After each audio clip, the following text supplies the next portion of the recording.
A new vermin activity. Enemy reinforcements will appear more quickly, okay? More loot is present at this location. A special encounter with an extra reward. I like extra reward.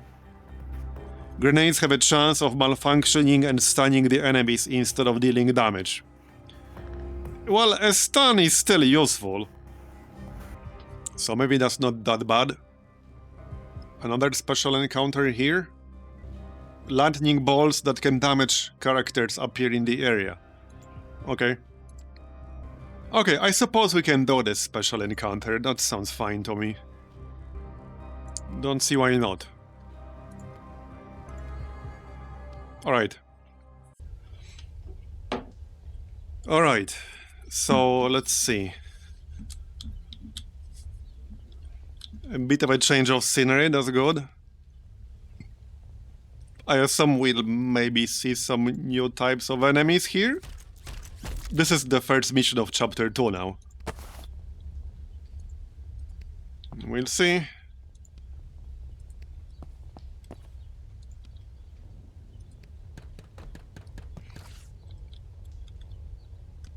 By the way, you know what game this art style reminds me of a little bit? A slightly different genre, but The Dungeon of the Endless. It definitely reminds me of that a little bit. I mean, like visually.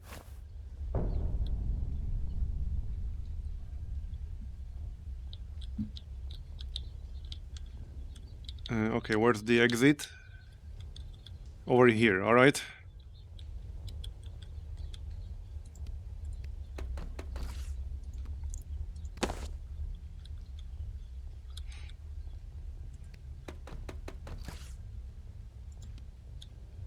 Wait, how do we go through here? Oh, this way. Okay.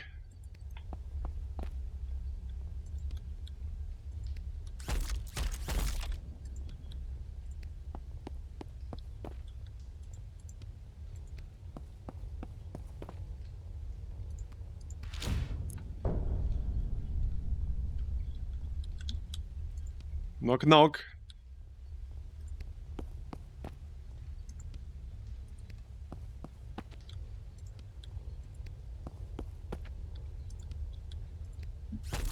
That is quite a few dead people.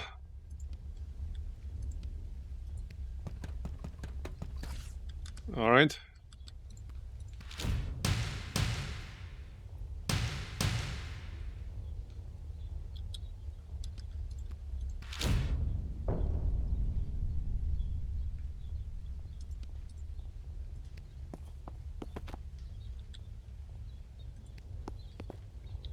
Yep, definitely not a good sign.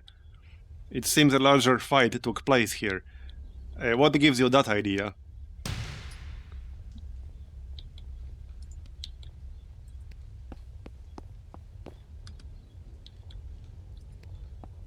Yeah, no idea why they think that.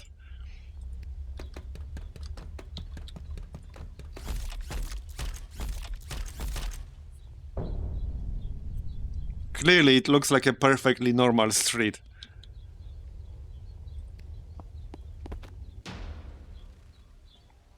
This one is big. For you. Okay, more rats. Okay, then.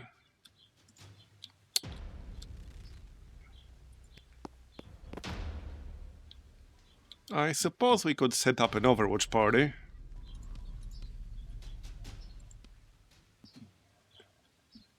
Yeah, okay, that should still work. I assume they will move towards us.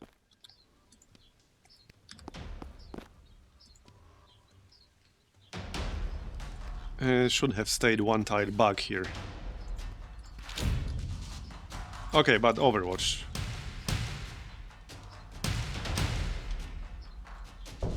It's the carpet of doom. That's what this is. Go, go, go. Got it. Next.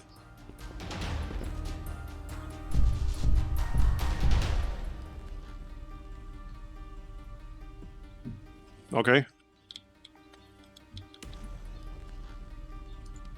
He's just standing there out of cover? Alright. Whatever floats his boat. 75%.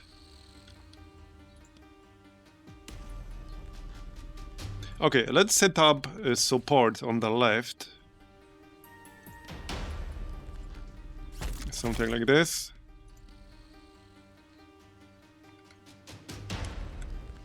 %.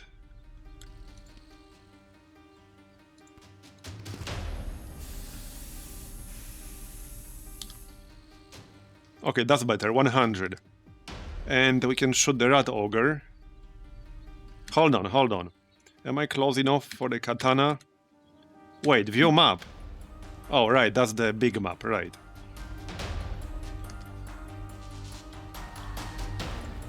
I am not close enough for the katana. 100. Yeah, I don't know if I can kill the ogre. Actually, yeah, no, I can. As long as I hit him twice. Oh, maybe not. That was pretty crappy damage. Yeah, my damage spread is huge. I have 2 to 9 damage spread. And that was like 2. So not very impressive. Yeah, that's not gonna work. Well, you tried. It didn't quite work out.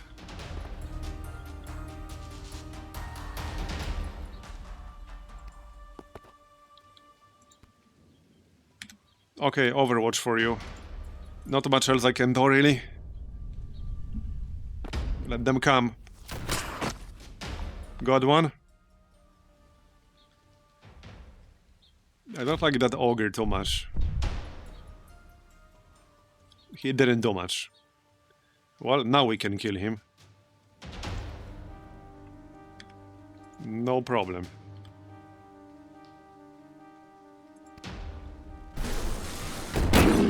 Bye-bye. Oh sure, now you do 10 damage. Okay, let's go. And grab the loot.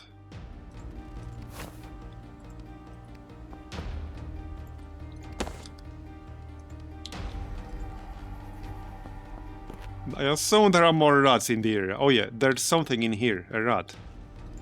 Didn't see that one.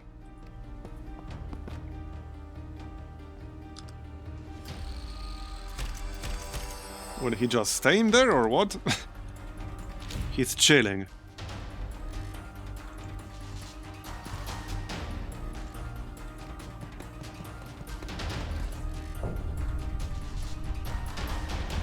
Will he move?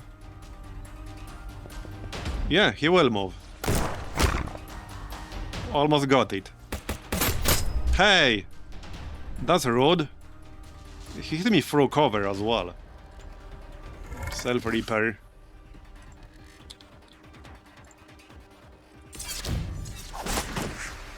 That was more damage than I thought it might be. And he hit me through cover as well. Alright. So what's going on here? They wiped the defenders out. Imperial troops were not expecting this attack. Well, clearly. We might be able to salvage something. Go on then. Get the loot. My pleasure. Getting the loot is my specialty.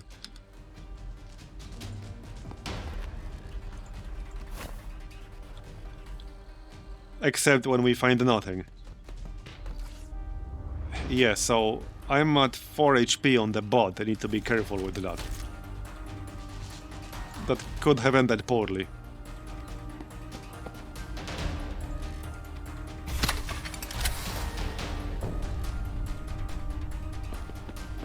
Okay, Marine coming from the left.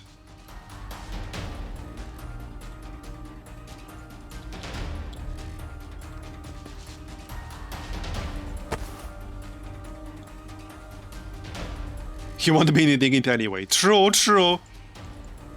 True. So what's going on here? Nothing found. try harder then. +1 scrap. So where are we going again? To the right. Over here. That's actually pretty close now.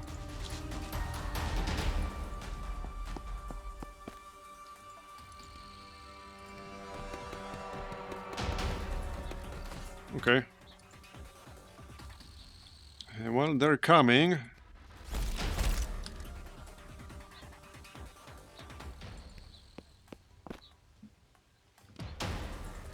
Just Overwatch.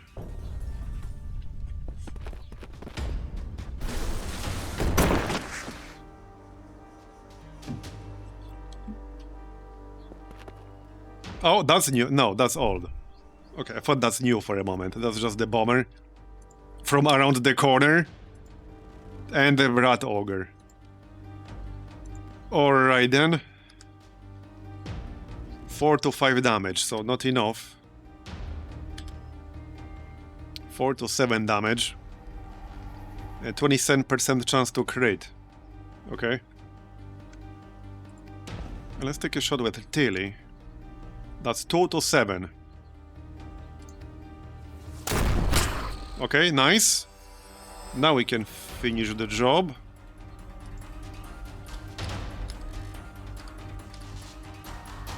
And just checking the chance to hit. Okay, you can finish the job. AP refunded, nice. Shoot the grunt. Not much I can do about the ogre right now. Wait, refunded again! Okay, okay. Works for me. Yeah, best I can do is set up an Overwatch for him. That's about it.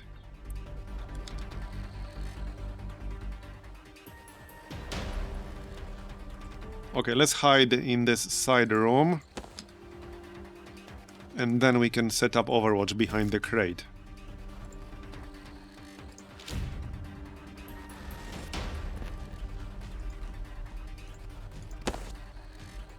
Okay, that works.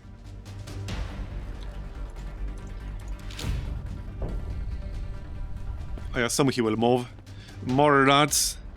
And even more rats. Hey, you wasted my Overwatch. Thanks. And, yeah, more bombers. How many of them are coming? What the heck? Yes. All of them. Okay, okay. Might be time to haul ass.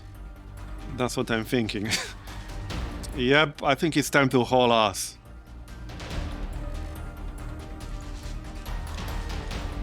Yeah. This is fun. I still got a free vent. So this should be a kill here. It's 4 to 7. Which will do damage to the other rat.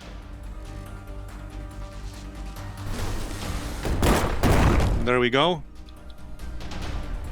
We got them both. Yeah, I don't have enough movement to move as far as I would like. I can go here, which should be fine. The grunts are melee only, so they are not a problem. And these guys in the back are probably too far away to hit me here. So let's go here. I just want to run towards the exit now. And that's the idea.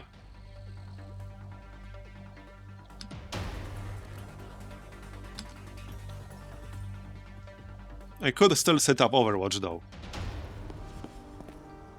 Something like this. Heck, I could even set up support. That might not be entirely safe. But okay, I think it will be fine.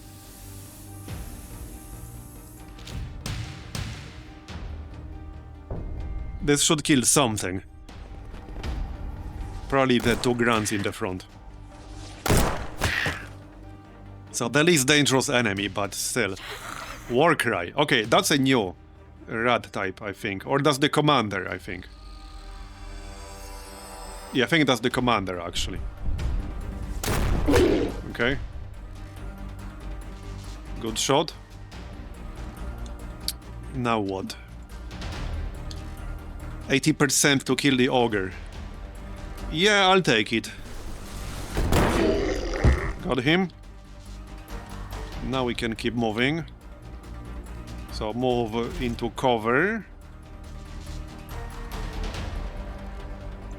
I could probably stay here with 2 people for at least 1 more turn. That should be fine.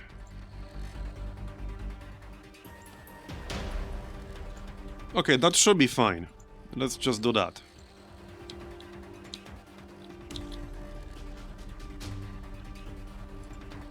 And Hector can rush the bunker door.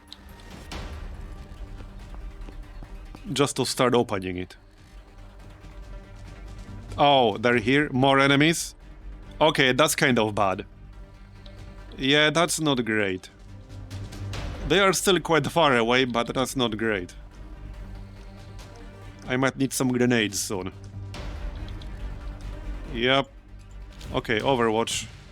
We're going to need some grenades. Any plans to stream War Tales? We already did. For 2 days, so we'll probably do more.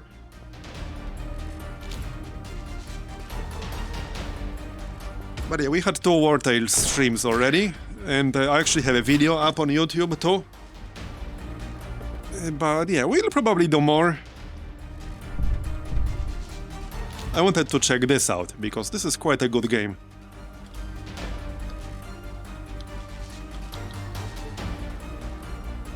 This is on whatever the default was, because this is the first time I started playing this game. So whatever the default was when you start the first game, that's it. Okay.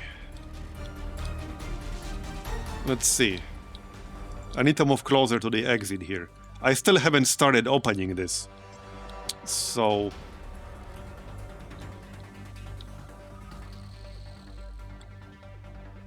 Okay, let's start opening the door. Oh yeah, hold on, this also costs an action point, so hold on a second. 0%. And this is not quite what I wanted.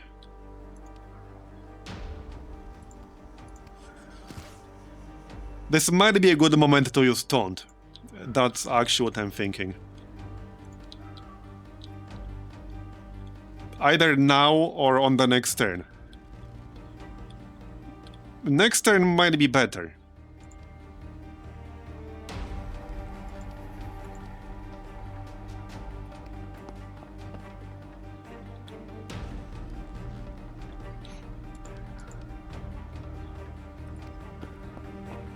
Okay, let's maybe do something like this.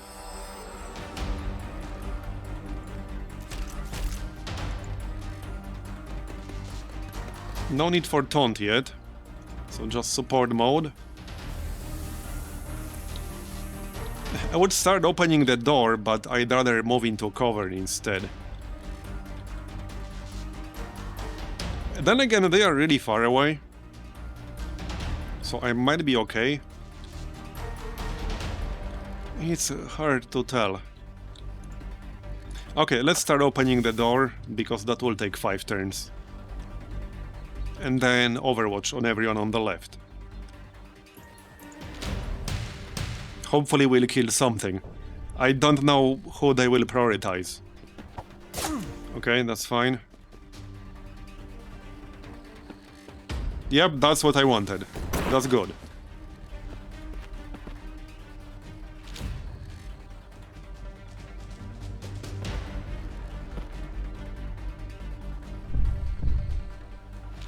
Okay, this is fine. I still got 17 grenades! Okay, I guess I need to spam grenades more. Clearly.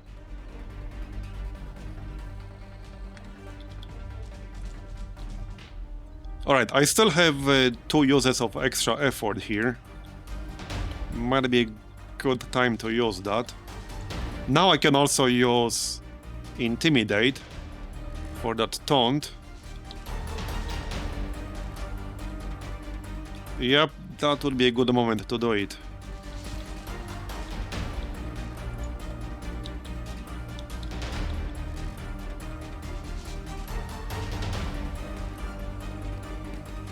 Okay, let's pop Taunt.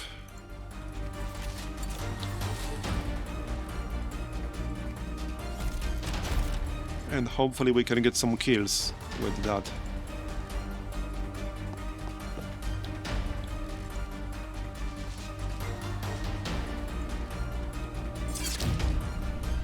Oh, actually I shouldn't have done that. But they missed, that's good. So kill the shotgunner. Overwatch.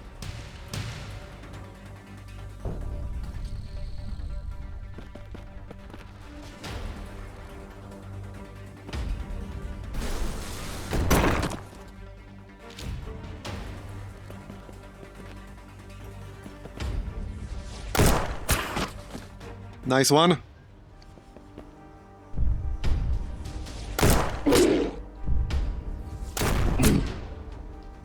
Yeah, I think I'm going to need shredding sometime soon. But we'll see. Okay, kill the ogre.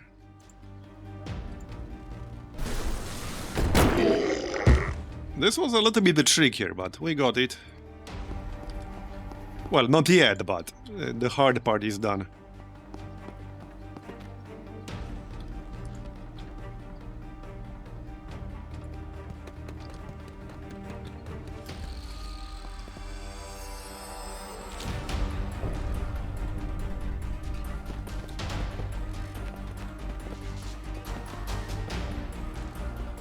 We might still get one more wave on the right side.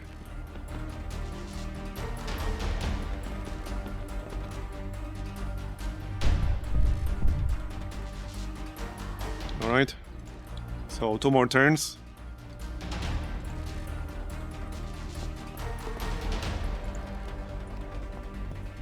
Let's just set up like this. Okay, perfect.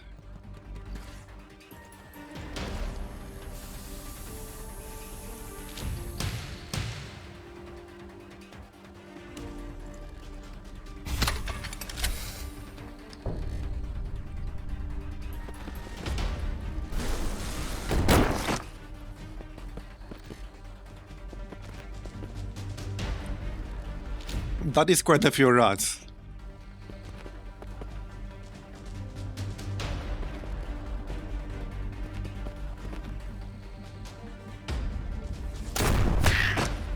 Got him. Are we there yet? One more turn.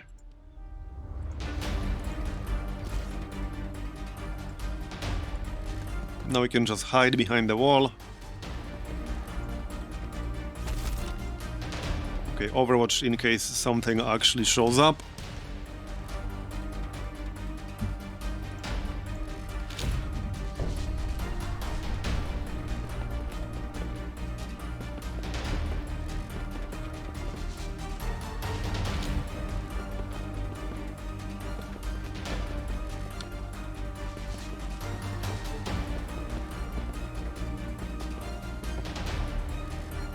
We could stay and kill them all.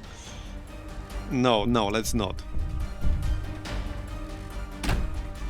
Alright, done. It's open. Time to get out.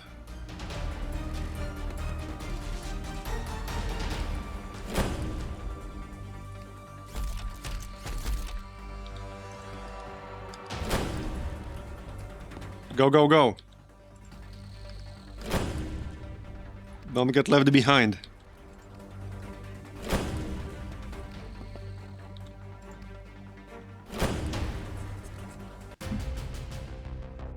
Alright, looks good.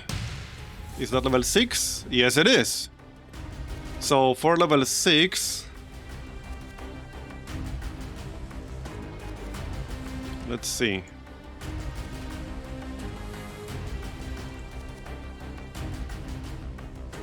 Let's just max out the shelter skill here.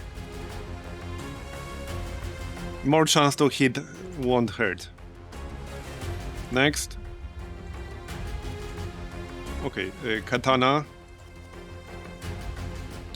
Right, first 4 successful kills will refund up to 2 AP. Right, yeah, let's get that. And probably Blade Slash. What's untouchable? Enemies always miss their first 1 attacks at you on their turn, okay?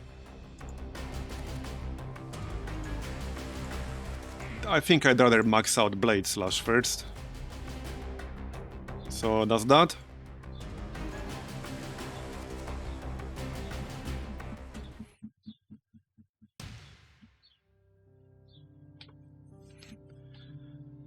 So let's see.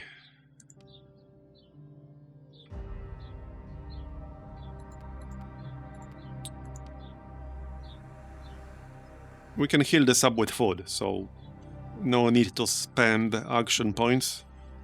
What's this? Oh yeah, repair. Right. Obviously.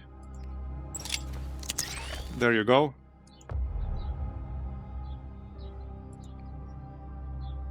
No unlock points at the moment. 1 team skill. Was face the danger? Yeah, that's not super useful for me.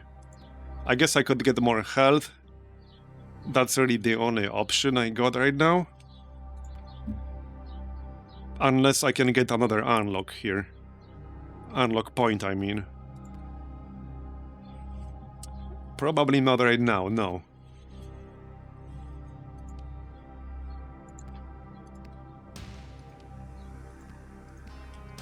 Let's just use up the camping skills. Plus 20% to hit, nice. So plus 30% here for Gideon. Not bad. Oh yeah, we can search the crates. Search the shelves.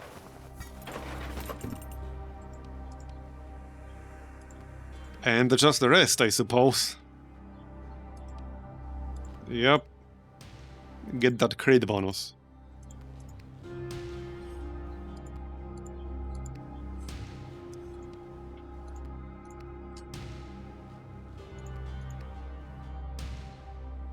Okay, done.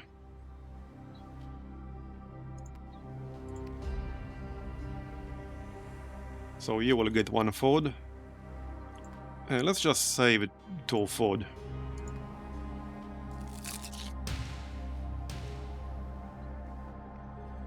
So what's next?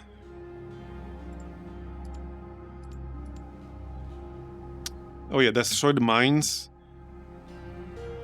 Well, I could do that to get rid of hunting parties.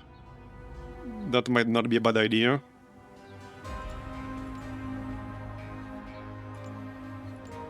Yeah, probably a good idea.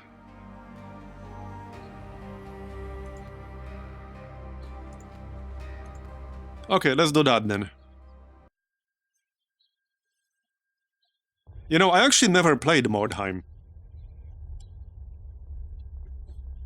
I don't even remember if I own it. It was on my list for a long time, but I never really got around to playing it. So, yeah. Okay. Well, let's get started.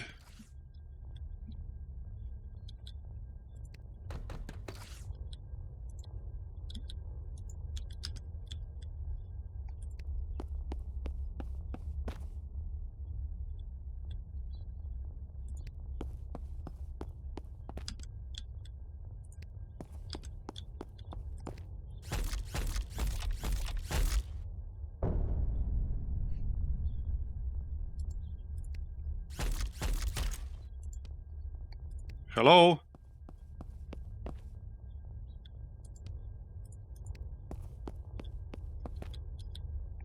Some loot over here.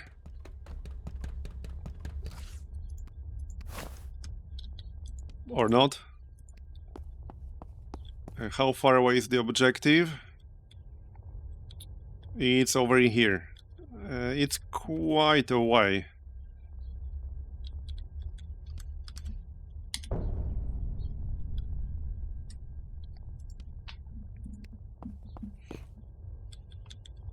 Okay. Nice covered spot.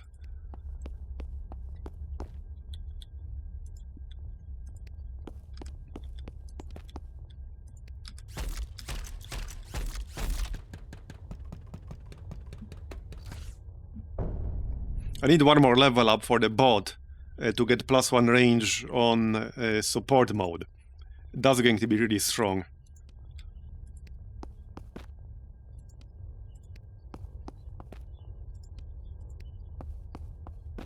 Okay, nothing so far. I'm sure they are out there.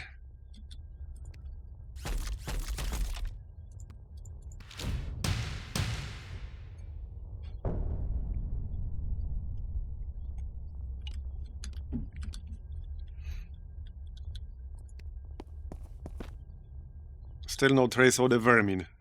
Thanks for that observation.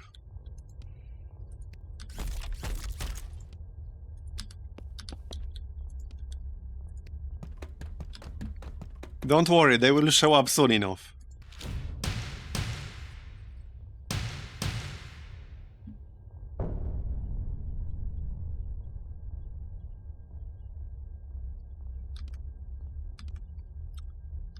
Well, if you post a link, then the automod will nuke you. But... hold on.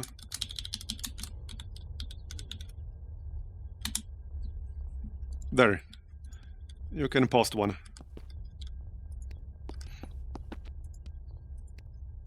What year was that game released in? Like 2013? 14? I don't even remember how many years. 2016, okay. Really? 2016? Okay, I thought it was older than that. 2016 was the year Civ 6 and XCOM 2 was released in. I thought it was older than that.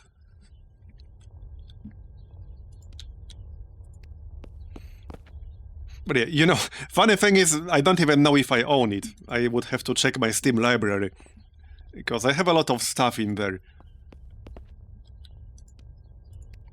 And when you get keys for all kinds of shit, like, it's easy to forget what you own and what you don't own.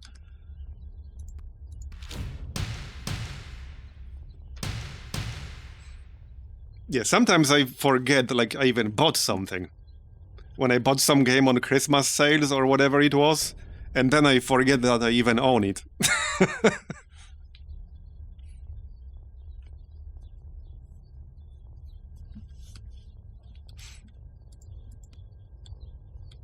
Yep, can confirm. I'm definitely a hoarder.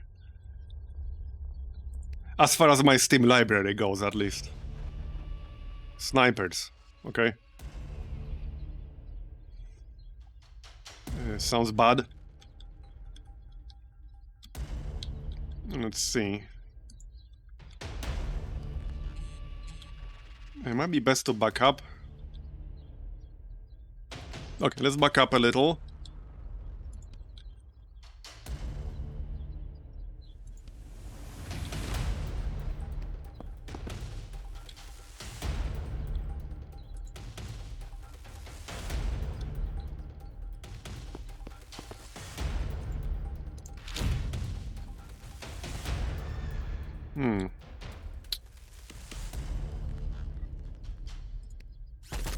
Okay, just play it safe.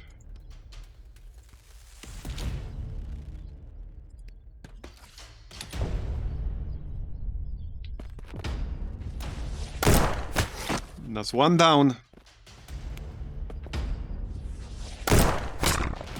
Okay, nice shot. Where do you think you're going?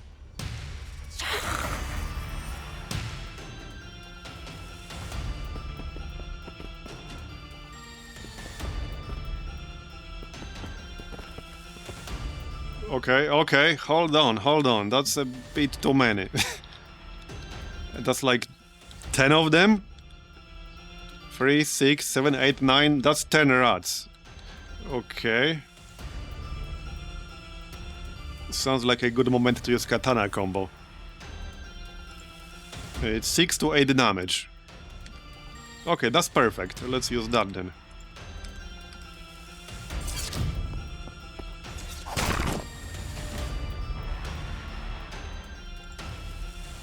So, kill the shooter.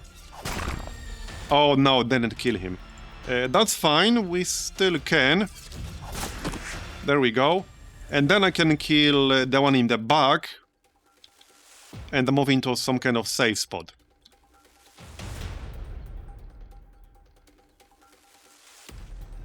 Because I don't necessarily want to charge forward. I could, but it's a bit risky. Not a whole lot of cover here that I can use. Oh yeah, you have full hit level. Hold on.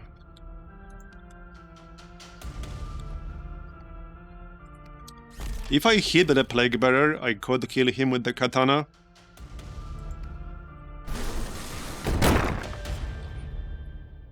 How much health is that? I think that's 6. 5, 6. So this should kill him, and then I can back up into cover. It's a little bit risky, but okay. Got him. I still technically have one more refund with katana combo. That was 3 out of 4. But I don't necessarily want to charge them. I could grenade them if I really want to. But yeah, I'm better off just backing up. So let's just back up. Oh, actually, you know what? We're still close enough to this guy. Yep. Works for me. Is this game any good? Yeah, it's pretty good. I'm liking it so far. It's kind of like a mix between XCOM and Darkest Dungeon with some roguelite stuff thrown in. I mean, it's a roguelite style game to begin with, but yeah, it's a bit of a mix between XCOM and Darkest Dungeon. More on the XCOM side. Okay, hunker down. It's a good XCOM fix, let me put it that way. Yeah, so not a whole lot of cover here that I can use. And it has Giga Overwatch parties. That's all you need to know. That's actually all you need to know about this game. That it has Giga Overwatch parties. That's it. Oh yeah, and it has a demo, right. Okay, let's pop support mode.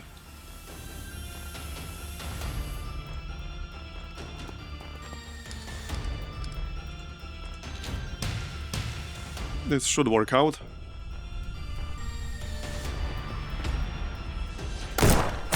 Nice.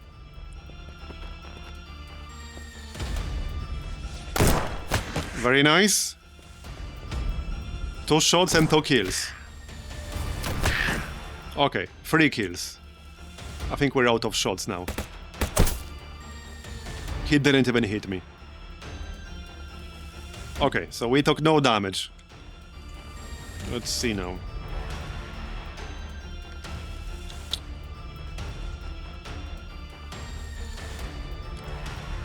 Okay, well, that's a kill. Sure, let's just do that. Bye-bye. Looks like I can kill the rat commander. This is more than 6 health though, so it's not guaranteed. Let's see. Well, I got 2 shots with 73%. Nice. One more. Got it. 12 damage.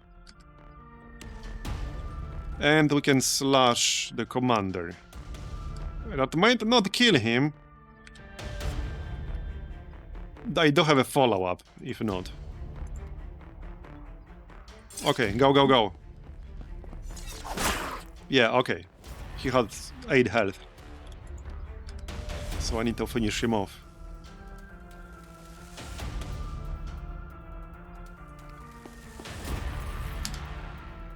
80%.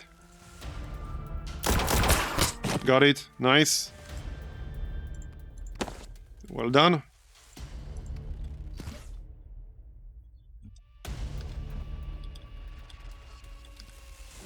Grab the loot.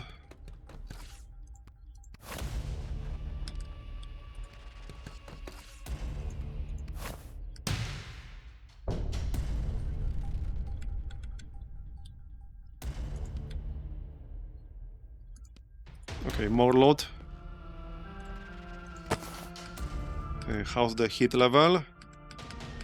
Only one person has one.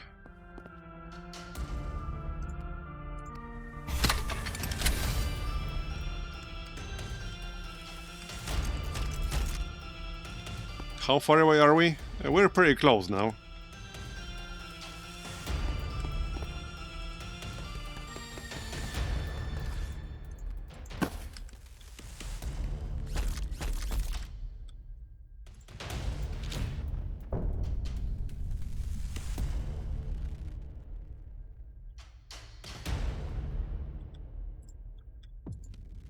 Alright. Well, last time there weren't any extra enemies in the main room. More loot on the left. We should do it with the bot to save the fusion core.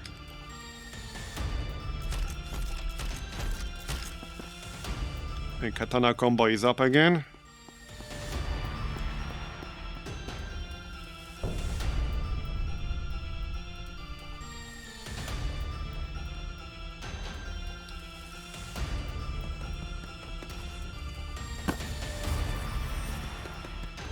Okay, the bot can take care of it.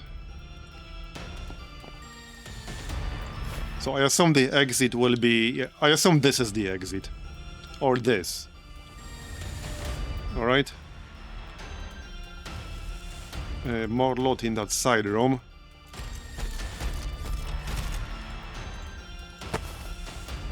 Food supplies.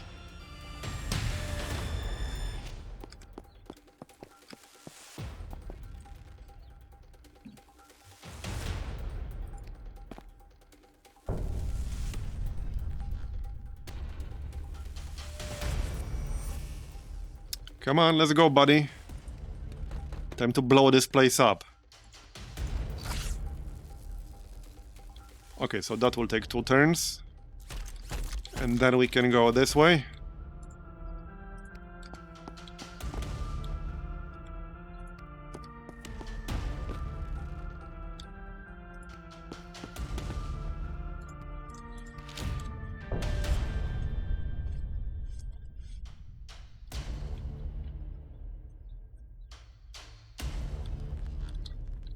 Okay, he can catch up. We can move forward a bit more.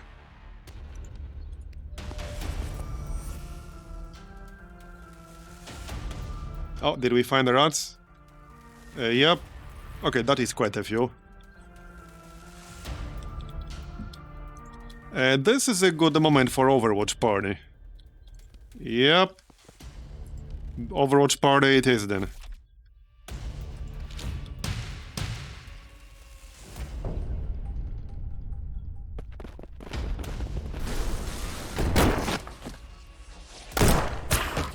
Someone call an exterminator?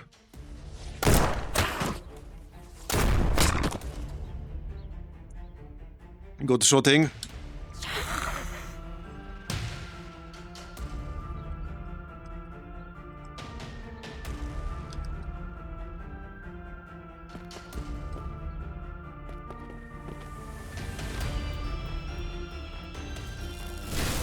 Okay, that part is done. Yep, this is the exit, up top. Would be nice to get the upgrade parts this time. They are pretty close to the exit, so maybe we can get them. Would be nice. Would be nice. So, do I use the katana combo or save it? Might be nice to save it. I don't think I need it right now. Yeah, I think we can save it.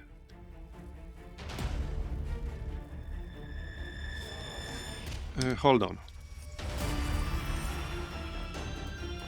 So that's 5 to 8 damage. Okay, slash the shooter. Got it. I probably can't kill the banner guy in the back. Maybe I can though. It depends. If there's a chance, 69% chance to hit.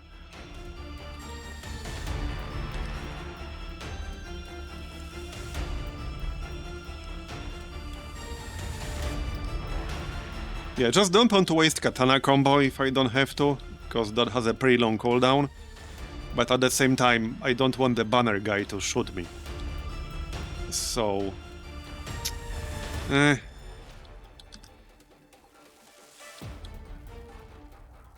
How much can I move? 1, 2, 3, 4...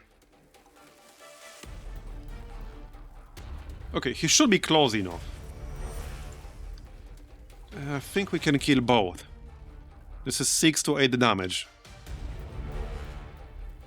Looks like he has 7 health. And you have how much? Like 8 and 1 armor.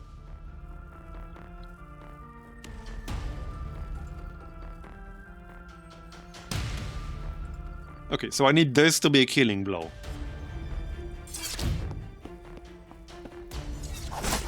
Got it? Okay, now we can do some damage to the banner guy.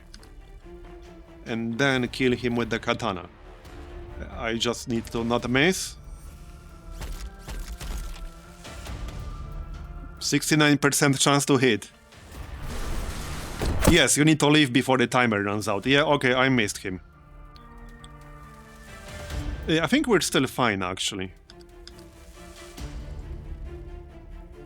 We're actually still kind of fine. Because I can attack twice. There. So he'll die one way or the other. Done. Oh, nice. We got the Pest Control Squad. So +1 unlock. Very nice. Man, katana combo is so strong. It's like Templar, but stronger. That's kind of what it is. That's kind of what it is. Okay, let's see if we can grab the upgrade parts before we leave, because I would like to.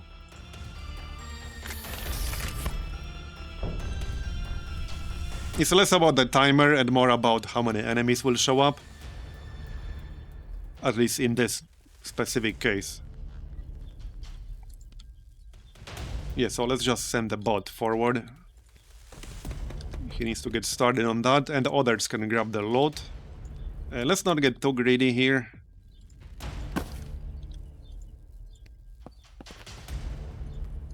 Most of it is pretty basic anyway. Okay.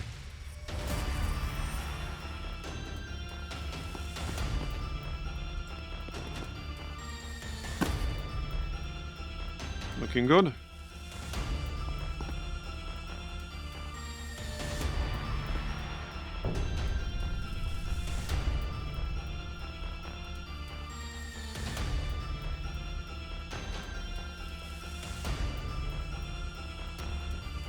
That's a pretty long enemy turn. So we got 8 turns. I mean, it's more than enough time. Obviously, it's enough time. I'm just not sure where they will come from. They could come through here. Like, I don't know. Okay, let's watch the left side.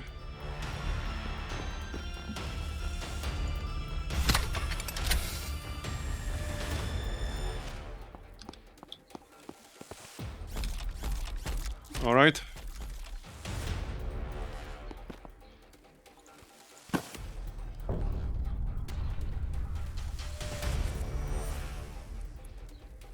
Still no rats. Oh, yeah, they're coming from the south. That's fine. That's not a problem at all.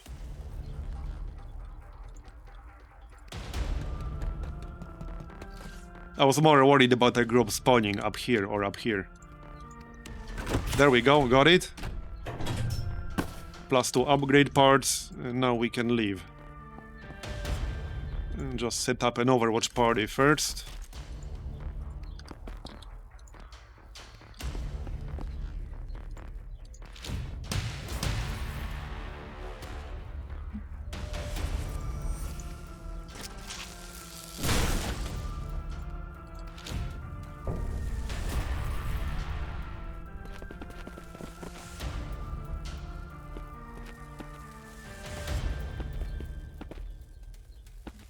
Yeah, they are too far away to really be a threat.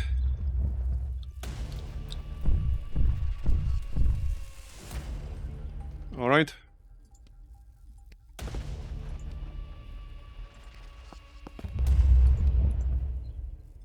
I'll need one more turn. That's fine. More Overwatch.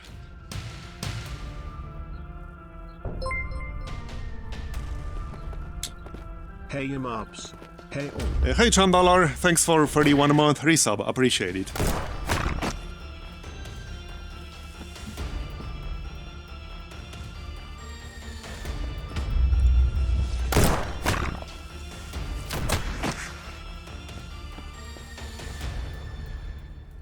Alright.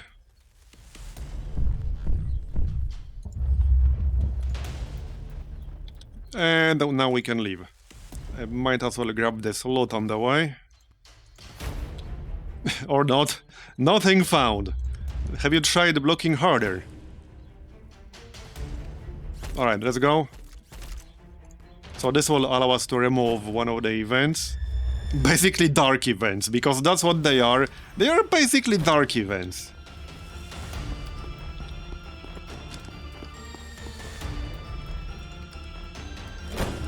Bye-bye.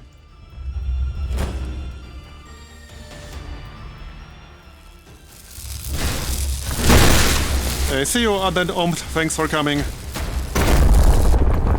That was pretty loud.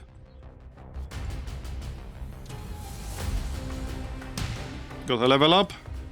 So level 6 for Gideon. Let's see. I think I'll just grab Entrenchment again.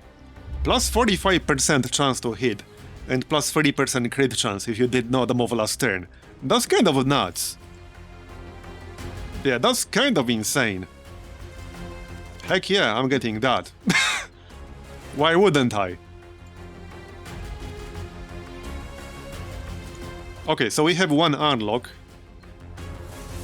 Let's see. Adds a free action to temporarily boost the movement range of characters. I kind of like that one. I think I'll grab that.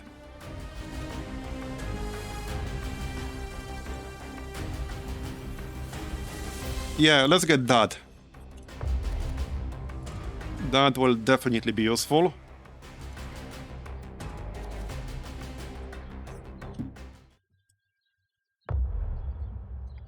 So we can remove hunting parties. There you go, done.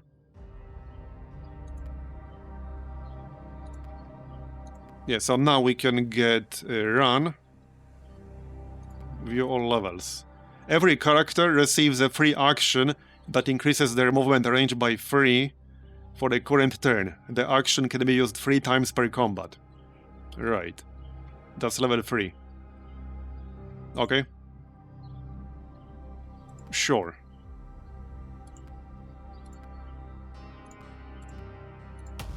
There you go. Still got one more point.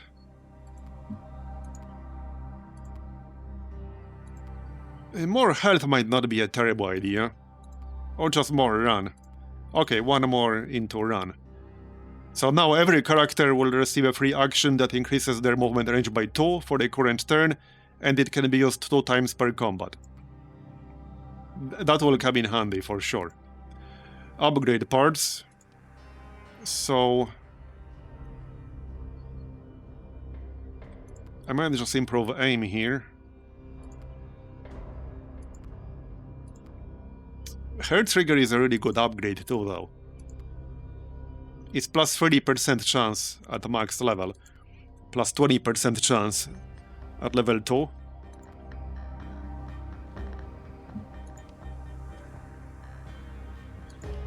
It's a tough one.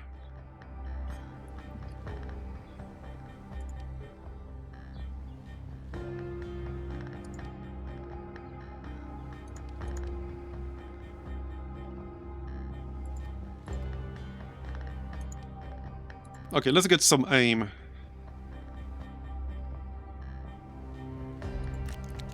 There you go.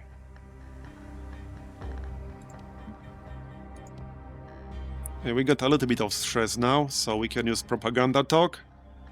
That's -3 stress for everyone.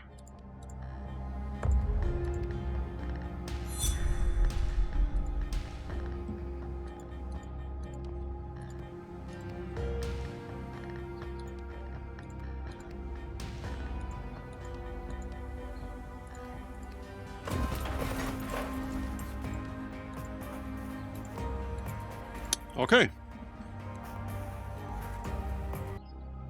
Still got the one more unlock point to spend, actually. Okay. Oh yeah, I should probably unlock armor shredding weapon upgrade. Alright, let's just do that then.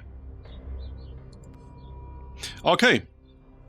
So we are currently in chapter 2, close to the start of chapter 2. We'll see how far we can get today.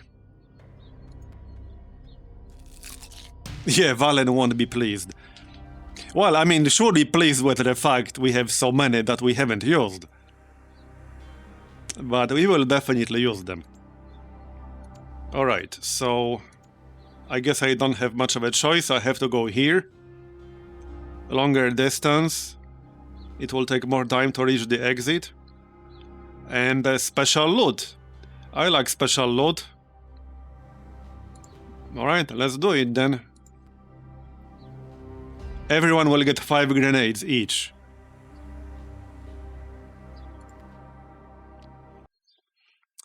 How's RNG been treating me? Pretty well so far. I'm kind of circumventing the RNG by using melee a lot. And in this game melee cannot miss. So it's kind of like having a Templar in XCOM 2.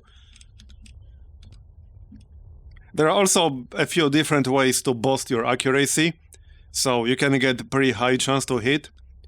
You can get 100% with Overwatch, because this game has sort of Giga Overwatch parties. Because one, I can use support mode on the bot here, which will boost everyone's accuracy, everyone around it. And then, if you have multiple people standing next to each other and using Overwatch, they will also boost each other's chance to hit by like 20%.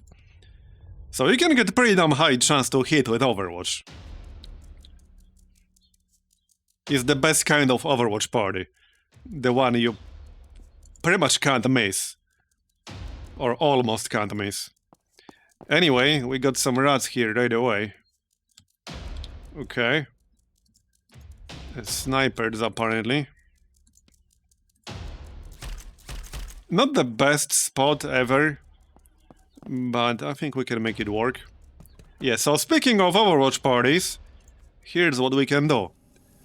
Pop support mode, and then Overwatch on everyone.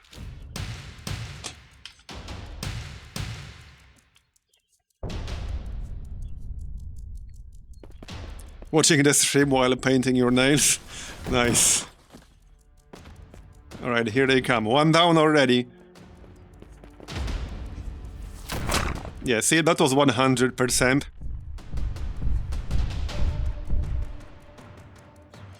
Okay. So, I have a lot of grenades, I'll probably just use some of them at least. I could do that right now. So one of the best skills I have here is Katana combo, which is kind of like Reaper in XCOM 2, where you can chain it as long as you get killing blows.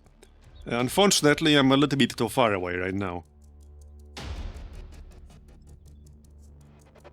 We can still do it though. Let's just throw a grenade.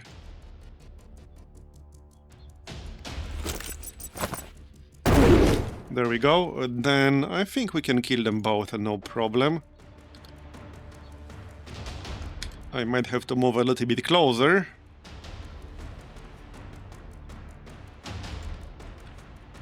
Yeah, we can kill them both, no problem.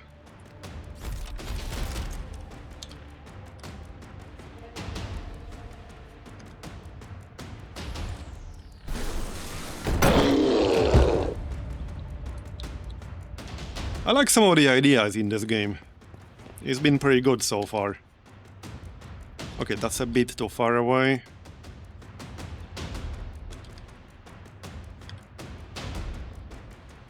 I might not be able to kill this guy, actually. But let's see. This is quick shot, so it's less damage.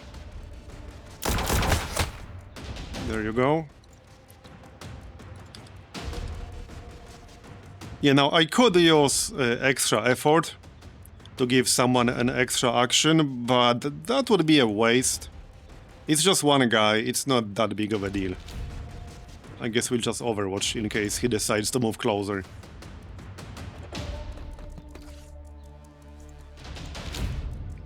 I could also taunt, but that would also be a waste against one half-dead enemy. Yeah, he's dead.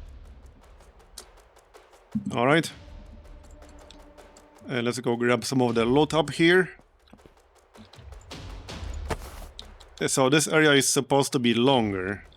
Let's see just how big it is. It doesn't seem that big. It seems fine to me.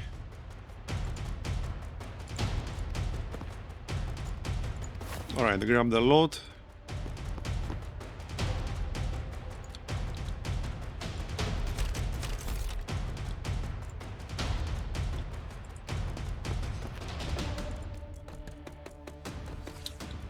Hold on, I think... Right, this is a dead end, but there's some loot up here. And we have to go this way.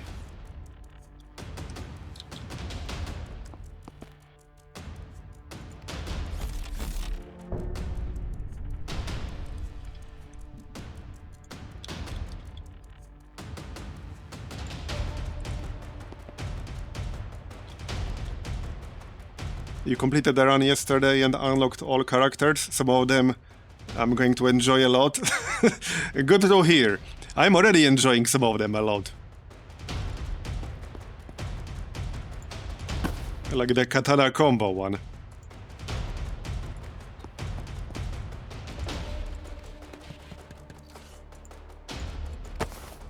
Alright.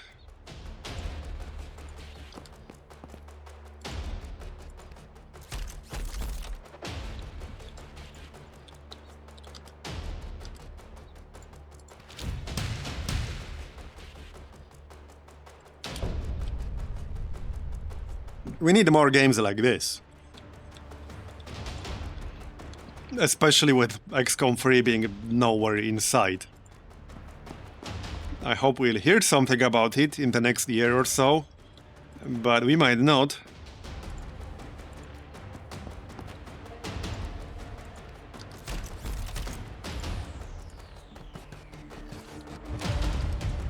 But there are actually a few tactical games coming up.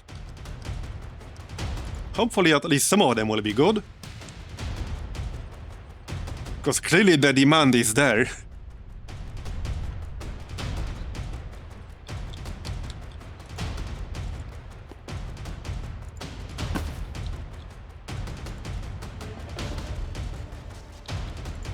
And some of the tactical games that came out in the last year or two were pretty damn successful too. So there's plenty of proof there's pretty damn huge audience for these kinds of games.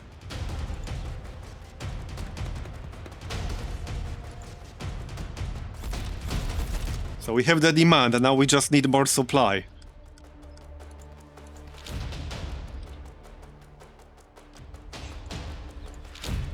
You just zapped a mosquito.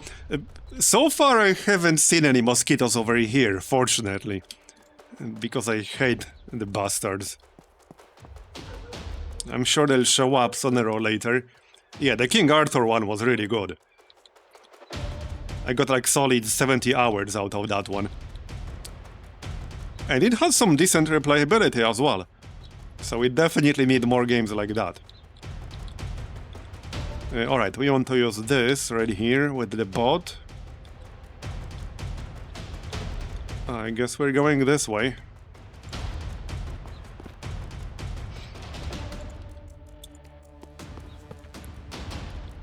Oh yeah, an expansion would be nice. If there is one, I'm definitely going to play that. I think out of all the XCOM-like games I played in the last few years, King Arthur 1 was actually my favorite. It was really good.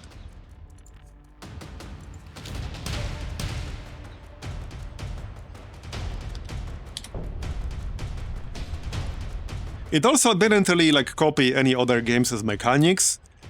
It had its own mechanics, pretty unique ones, and it made them work.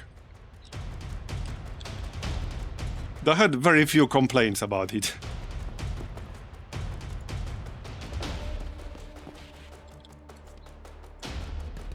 And heck, it had actual content, like post-campaign as well. I didn't really spend much time playing it, but it was pretty decent from what I've seen.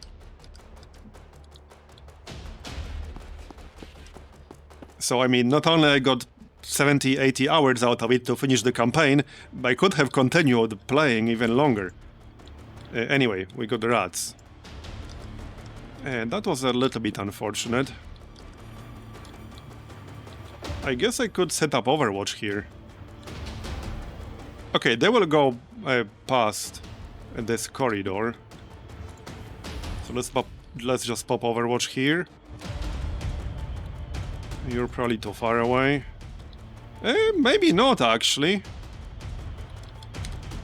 But I want to be closer to use the katana on the next turn.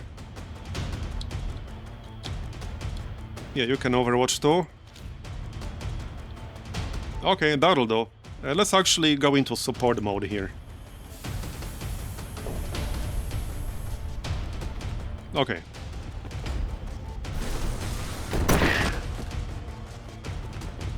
Yeah, this is one of the things I really like about older strategy games. Because strategy is the genre where visuals don't really matter as much, at least compared to many other genres. And a lot of the older strategy games were like genuinely really well designed. It's not just nostalgia when it comes to a lot of the strategy classics, they were actually like genuinely really well designed games.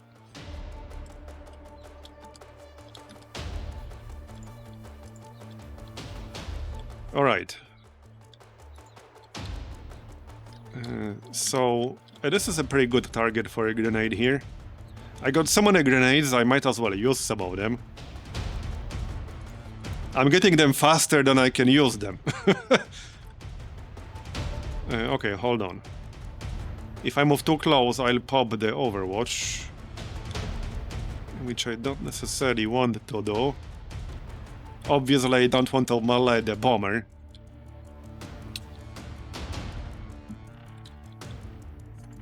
So... Wait, you don't have line of sight to anything? Just to the bomber. Okay, kill the bomber.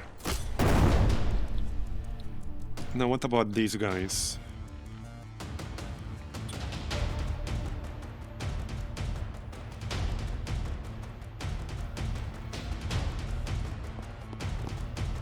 How about that grenade? Yeah, let's just pop the grenade. There you go, nice. Now we can finish him off. And there's one more dude in the back.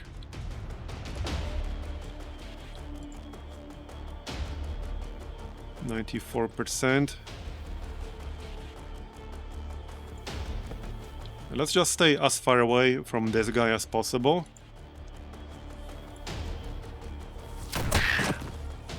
Got it. Maybe set up an Overwatch for him. Probably won't work. But who knows?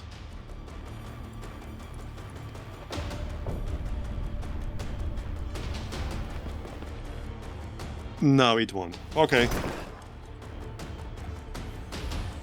That's fine. Can I charge him? No, I'm too far away. Yep, too far away.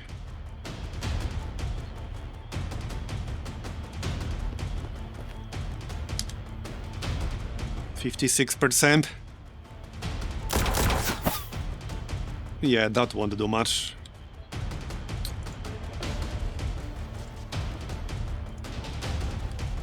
Not a whole lot of cover I can use.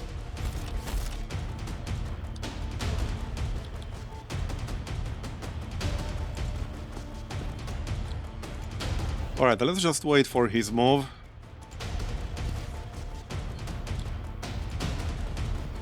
Hide the bot. I could taunt, but there's no real need. That would be overkill. Oh yeah, especially Battle Isle 2. Out of all the Battle Isle games, I played that one the most. It was really good.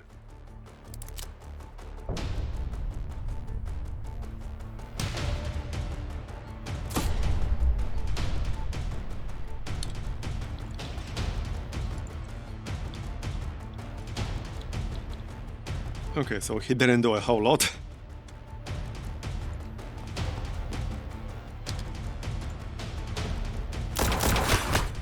I had a list of a bunch of old strategy games, and Battle Isle 2 was pretty much close to the top of that list. I'm just saying.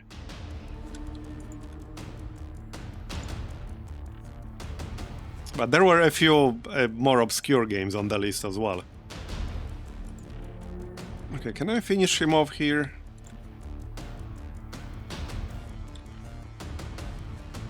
I can't really move much closer without standing out of cover. I might just have to take a 34% shot or waste a grenade. Okay, what the heck, let's try a 34% shot. Yeah, that was not gonna work.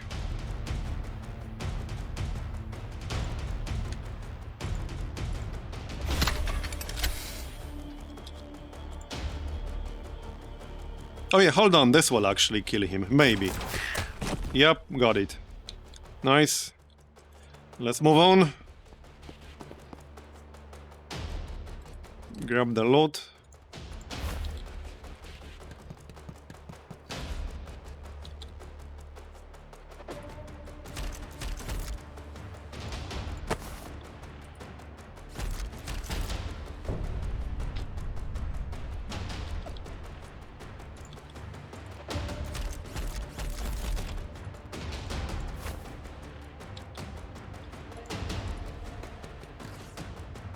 Oh yeah, and we should use the powered station.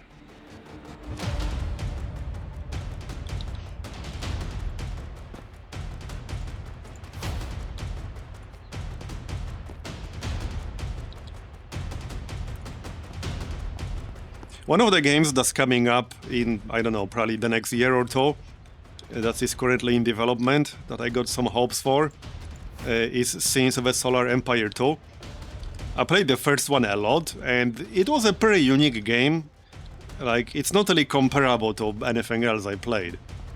It's not super old, but, well, it's definitely not modern either. Okay, more rats.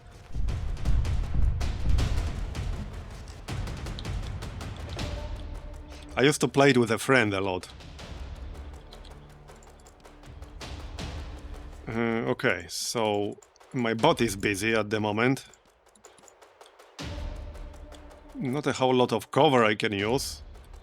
I'm too far away to use melee. Might just have to pop Overwatch.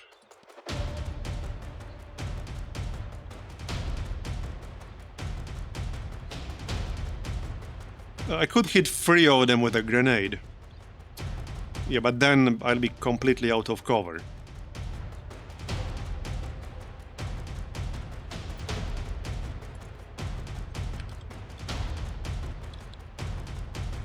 That might work though, hold on. Okay, let's actually use extra effort here to get that extra action point. Then use the grenade. There you go, and then I can probably kill the rat ogre. Maybe. He does have some armor. You can also just move into cover.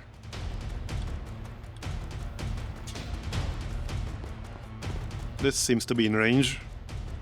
Okay, that might do it. Got him, nice. Okay, got them both, I think. Yep. Okay. Let's move on.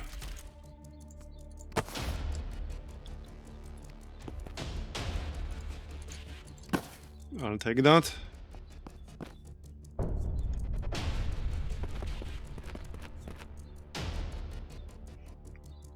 Oh yeah, I mean, I spent probably easily hundreds of hours playing Heroes of Might and Magic. Probably more than that. Probably more than that. I mean, I used to run a whole friggin' website dedicated to Heroes of Might and Magic. Starting in like 1998 until around 2005 or so. So yeah, that's all I'll say. Good times.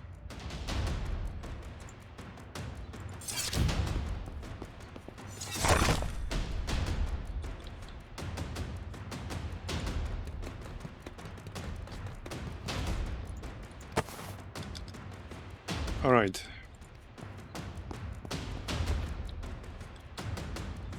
We're maybe halfway there.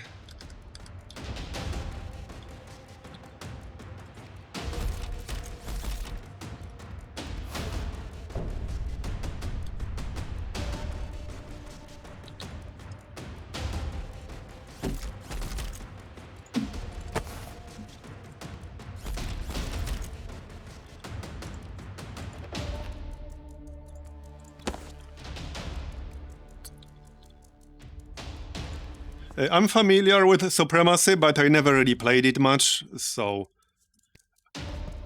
That's one of the old games that I didn't really play much. But I'm familiar with it.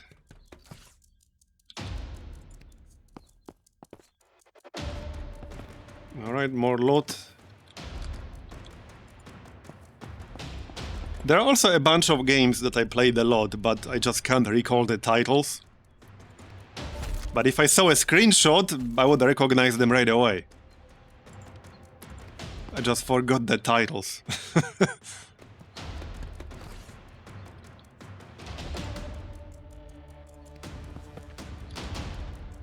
Yeah, this is a pretty awkward area if there are rats down here.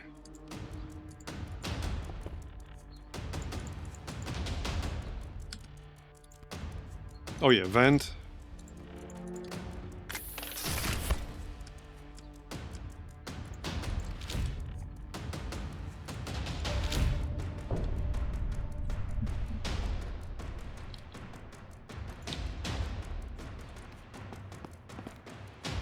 All right.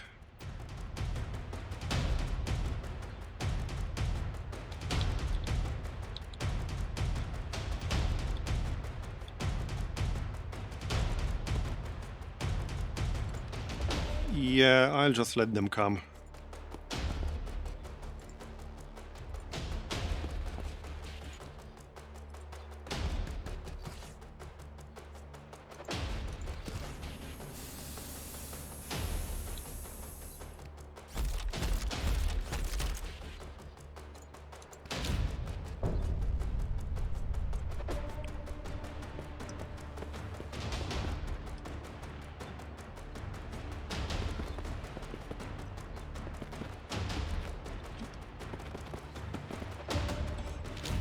Hey, what about the original Dune 2? I played that a lot. Never mind 2000.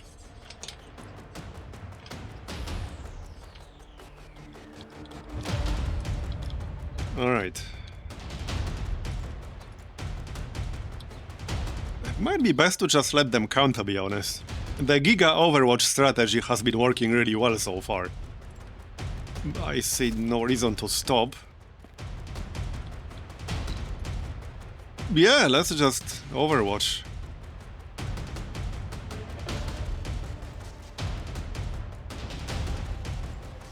If it's not broken, don't fix it. Yeah, that's 100% right there. And another 100. And another. Who needs RNG when you have 100% chance to hit? And another one.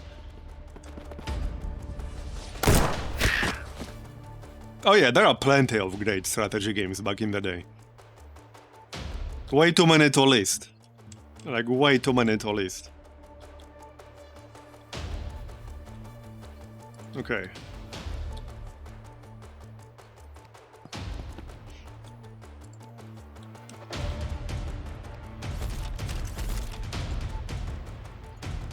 But since we're playing XCOM-likes at the moment, who remembers Incubation? That was a pretty good game.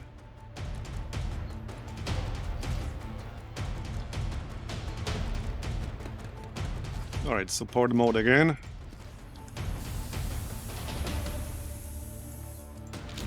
And Overwatch.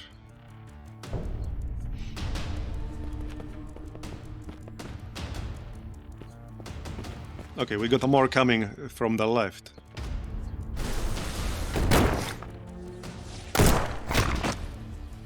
This game has some great Overwatch parties.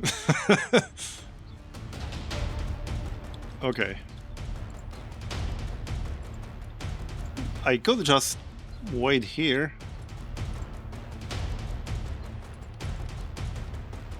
Yeah, honestly, let's just Overwatch again and wait here. Let them come to us. Works for me.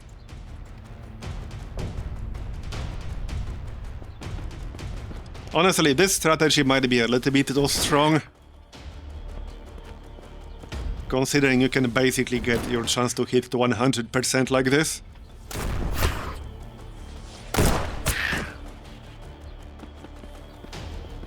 The only downside is that some people will be out of cover, but it doesn't matter if every single rat dies.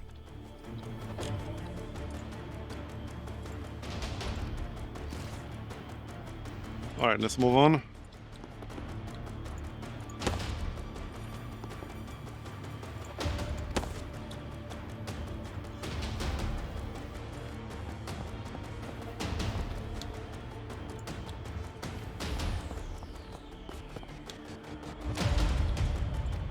I don't think I'll be backtracking for the corpses. Not really worth it.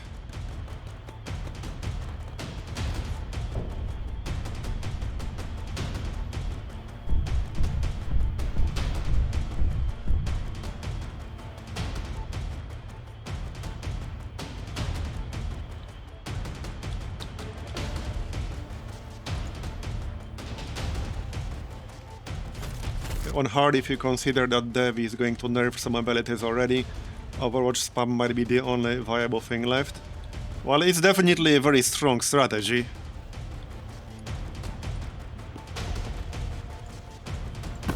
But hopefully it won't be the only one viable. Because I'm actually not a big fan of games where there's one strategy that's so much better than anything else that you either have to use it, or you're basically just nerfing yourself. And there's always some kind of meta, don't get me wrong. Having some kind of meta is unavoidable, but I don't like when meta strategy is just so far above any other strategy. Hopefully that's not gonna happen.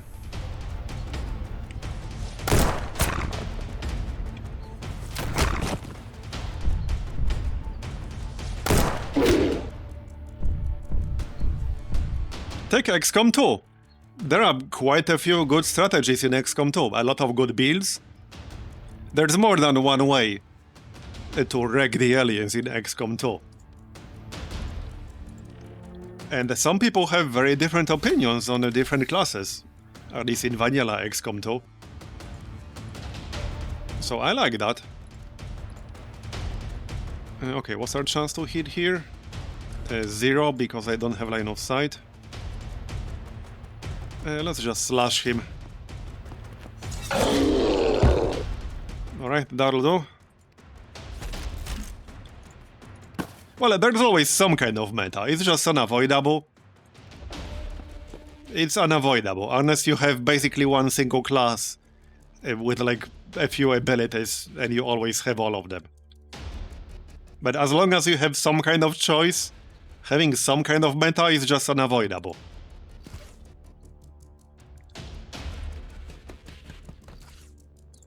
And actually, how much people stick to the meta is often a function of how punishing the failure is. Because if failing in the game is super punishing, if you lose a ton of time, a ton of resources, etc. for failing, then people will be less inclined to experiment with various builds, various strategies. And they will look up what the most meta, most overpowered build is in the game, and they will just use that.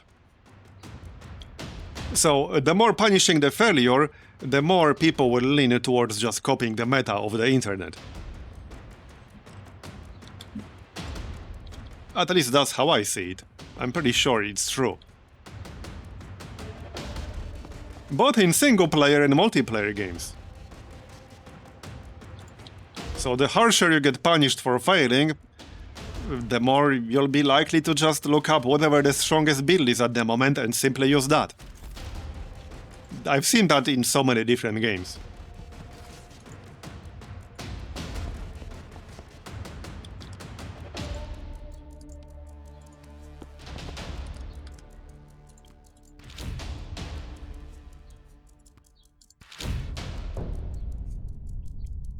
So I think at least strategy games, in a sense, should not discourage experimenting too much by punishing the player too harshly for failure. Because if you do that, then, yeah, like I said, people will just look up whatever the most overpowered build is at the moment and use that, because they don't want to waste 5, 10, 20 hours of their time for experimenting. They're not gonna do that. Especially if someone doesn't have too much time to play. Because there are plenty of people out there who only have a few hours a week to play stuff. Maybe only on the weekends. So they're not going to experiment if failing means they lose, let's say, 10 hours of their time. At least that's how I see it. Okay, I'm not close enough for melee again. A bit unfortunate.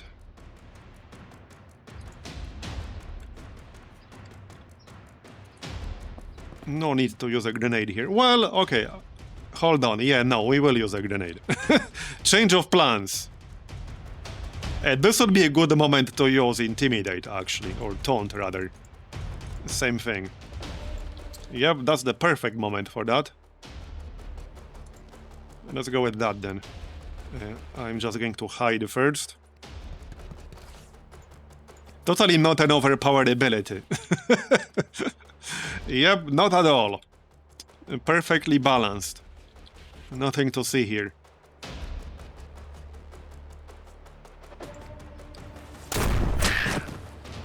Bye-bye. Alright.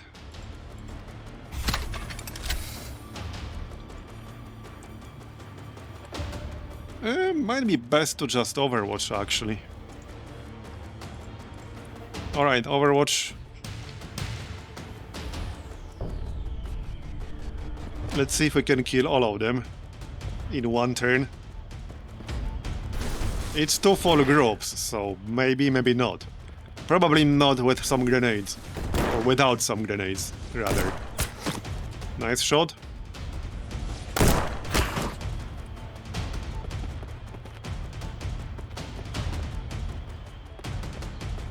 Or I can just get some chain katana kills, if they move close enough. Which they should. Alright.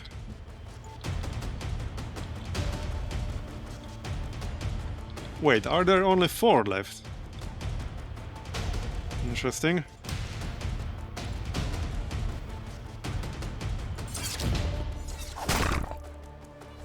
I was hoping that would be a kill. There you go. Next. And one more. And then the ogre. Can we get the ogre? Maybe, maybe not. It depends on how much damage this will do. Okay, decent. I might need a crit to kill him. Oh, yep, and 2 out of 2 hit level. I suppose I can always grenade. But perhaps that won't be necessary. I think it will be necessary. Alright, whatever, let's just grenade him. I got so many grenades, I don't really care about using 1 or 2. We still got 18.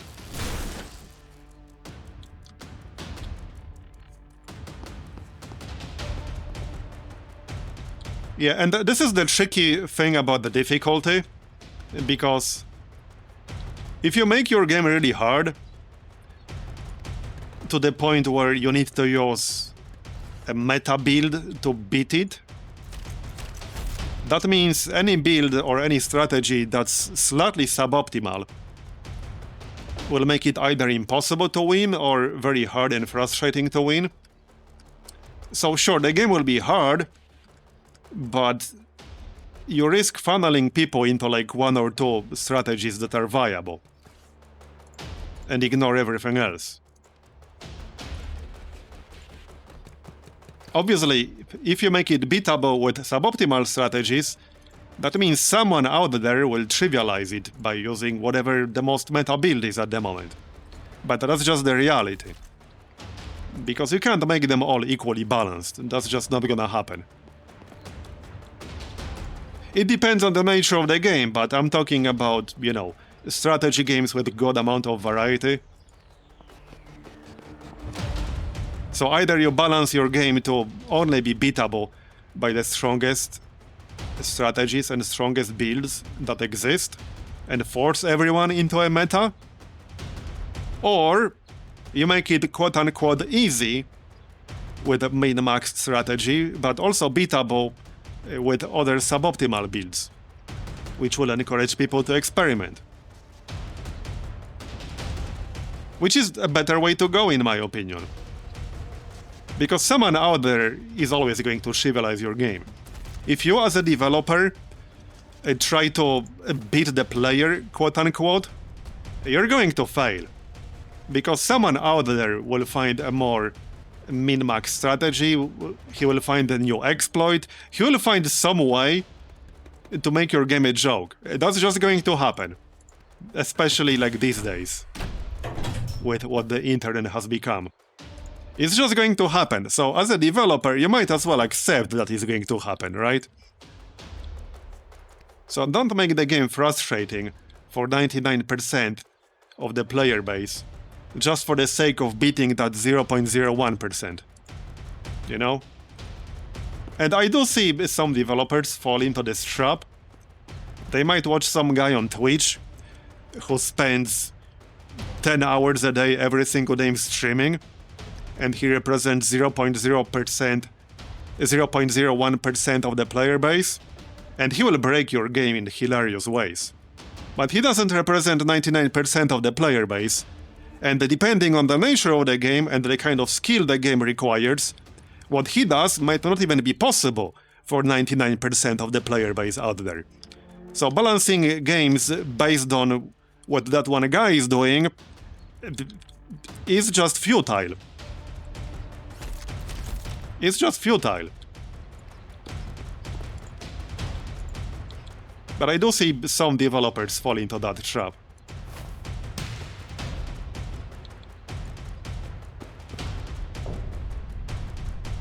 Heck, some games have patches which can be tracked to like one single live stream somebody did.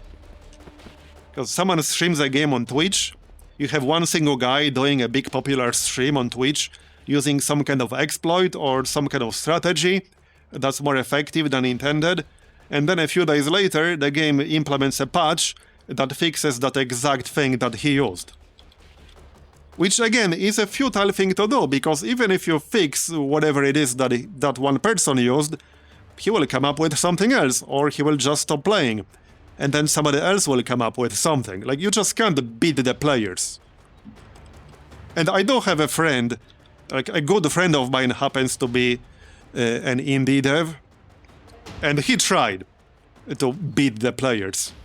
It did not go down well, let me just put it that way.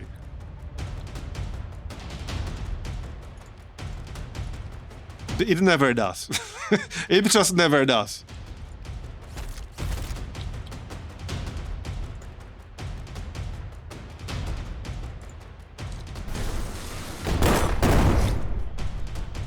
And, you know, oftentimes what will happen is not that people will complain somewhere on social media. That's not the worst that can happen to your game. Because I do see some developers assuming that, like, the worst that can happen is they will get a bunch of people complaining on the forums, like, I don't know, on Twitter, on Reddit, etc. No, that's not the worst that will happen. The worst that will happen is that the silent majority will stop giving a shit because the game will become too frustrating and they will stop playing it. Because vast majority of people don't give a shit about voicing their opinions on social media. The vast majority just never says anything about it. They either play your game or they do not. And if the game becomes non-fun and too frustrating, they will just stop playing. They aren't going to post about it on Twitter, Reddit, or wherever. They will just stop playing and move to some other game. And they will forget about yours. That's the worst thing that can happen to your game. It gets ignored and forgotten. And that happened to a lot of games. They won't even tell you why.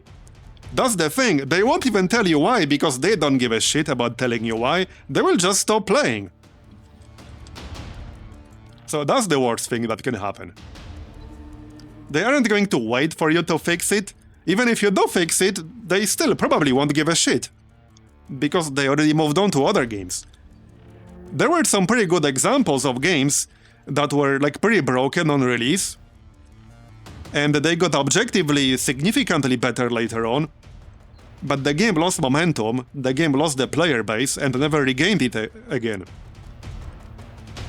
There are also examples of games that did regain the player base, but there are plenty of examples where they didn't. People just stopped playing, nobody covered it when the game got fixed, and nobody just cared ever again. It happens. So that's the worst that can happen to your game. People just stop caring.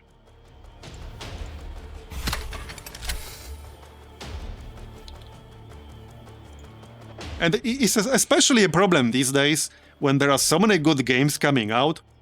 Who here doesn't have a massive backlog of games in your Steam library? I think most people have some kind of backlog of games. They know for a fact they want to play, but you just don't have the time to play them all. Who's not guilty of having a backlog? I'm pretty sure 90% of the people do.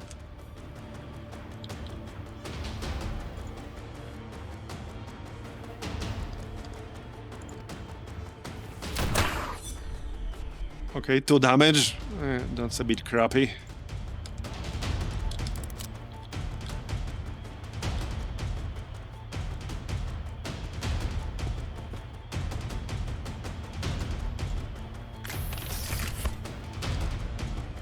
I guess I'll have to wait one more turn.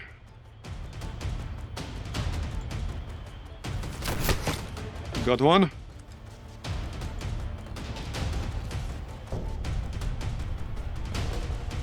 Yeah, there are quite a few games I really like, but I just never have the time to play them. I mean, I played them in the past, and I keep meaning to go back, I just never have the time to do it. And then obviously there are games that I've been meaning to play, and I just never did. And I mean, I know for a fact I would enjoy them, I just really don't have the time. So why would I look at a game that I either know it's unfun, to check whether it got fixed, for example, when I have like 2 dozens of other games that I know for a fact I will enjoy?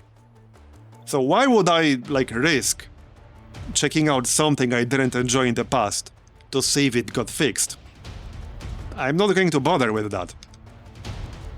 And I'm pretty sure most people won't. So yeah, like I said, that's the worst that can happen to your game. It just gets ignored and forgotten.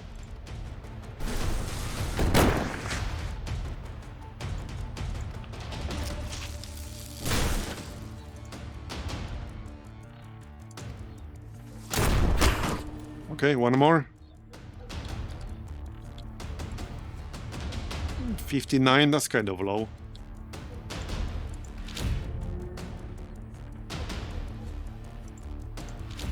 Overwatch.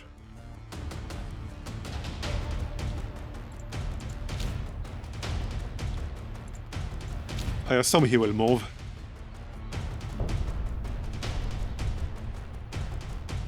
No, he won't. Okay. Alright. Hey! That's rude. I guess I'll use the Steam Pack. Okay, let's pop support mode. He's getting on my nerves. Really? You missed? Got it. Alright, let's move on. That took a little bit longer than I would have liked.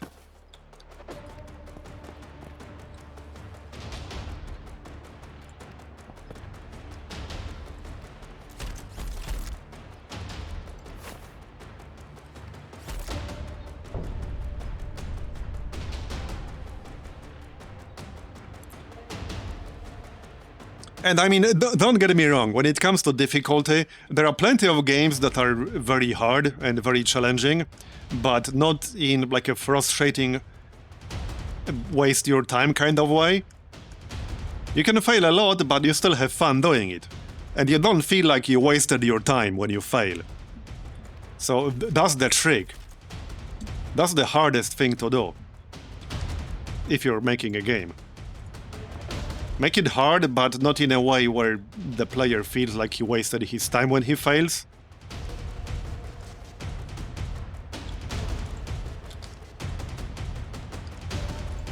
At least that's how I see it.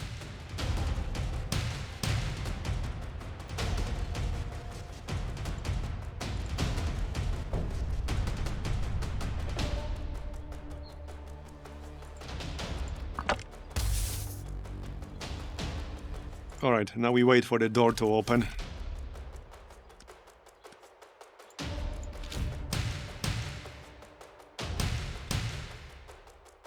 Oh yeah, the candles in Darkest Dungeon 2 is a perfect example of a very good change. And sometimes you just need to reframe it, right? Because you can frame something as a penalty, or you can frame it as a bonus. You can literally have the same exact mechanic, but framed in two different ways. It will effectively be the same exact thing, but it will be presented differently. But yeah, the candle change was very, very good. I've been saying that for a while, that getting punished with a candle penalty felt really frustrating, especially if you failed right at the end of the third region, so on the Exemplar. And the Exemplar is a hard enough fight, where you can definitely fail even with a pretty decent group, especially if you get screwed by RNG. And if you did fail, you lost a lot of candles. Right now you can still say that you technically lose candles if you fail, because you miss out on the bonuses. But you don't get penalized, it doesn't take away the candles you already earned. So it was a great change.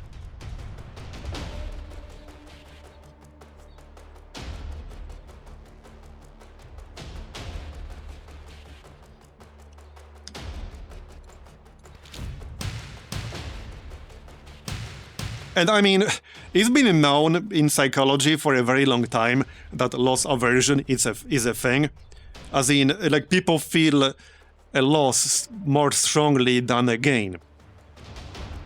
So games should definitely take that into account. If you feel like you earned something, and then the game takes that away from you, that feels really, really bad. You should have a very good reason for doing that to a player. A very, very good reason. Because it just feels bad.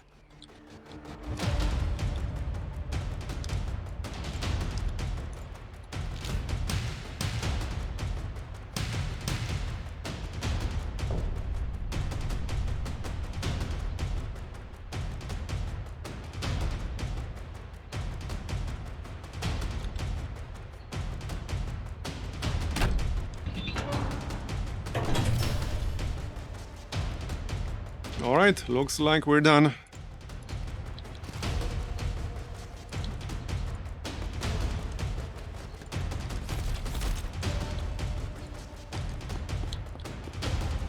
I need evac all option.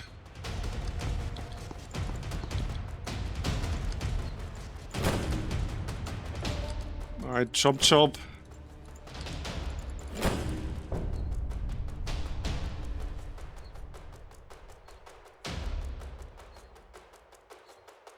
Are we there yet?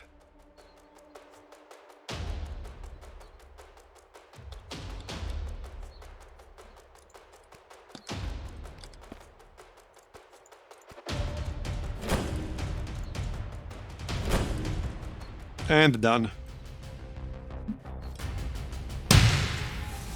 Everyone leveled up, nice. Okay, so now we want to max out support mode. That extends the range to 2 tiles. That's really, really good. There you go. Level 7. I guess I can max out Ground Slam. Sure. Okay, sure. Next. Katana Slash is maxed out. So either sharpen the katana or katana combo. Yeah, more damage is good. Next. More accuracy. Or more quick shot damage. Actually, yeah, more quick shot damage wouldn't hurt. And the last one.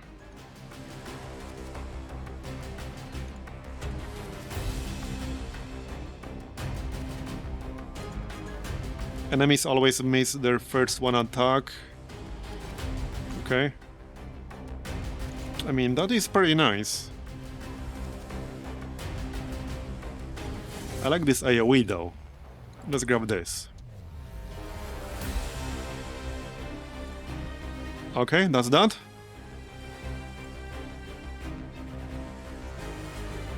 Yeah, it was pretty loud. It's probably because it was like 5 characters all at the same time. And it amplified each other. You're also getting sieved out? Yeah, I'm definitely sieved out. Fortunately, there are quite a few good games coming out. Recently and in the near future. Age of Wonders 4 is coming, like, what, 2 weeks from now? A little bit more than 2 weeks from now. I will definitely be checking that out. Okay, so we need a little bit of healing this time. Here you go. Katana. I have 9 medical supplies. We'll regain 1 HP for using the food, so I think we'll be fine. 1 team skill point.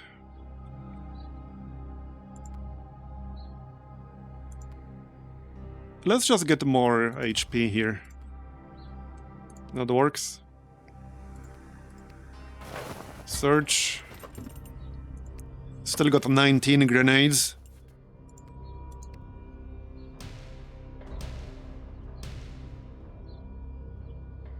Yeah, Wartails is a good one. It's just a bit of a slow burner. So I think anyone considering picking up Wartails needs to be aware that it's not like a fast game for one afternoon. You need to have enough time to invest into that game. But other than that, it's good. It's just, again, a bit of a slow burner. More accuracy. Art stress is fine. Alright. Oh yeah, and we have 2 weapon upgrade parts. Let's see. What do I want? Well, more damage, probably.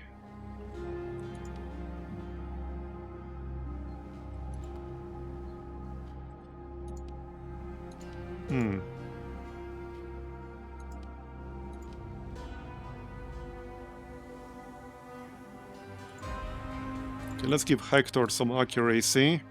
Actually, hold on.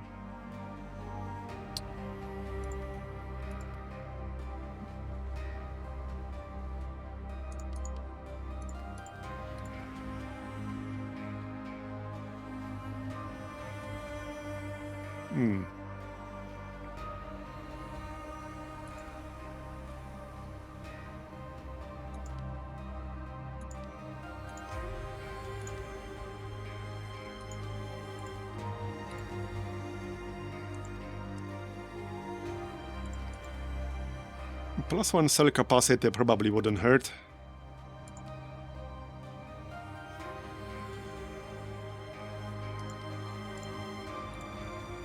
Alright, aim.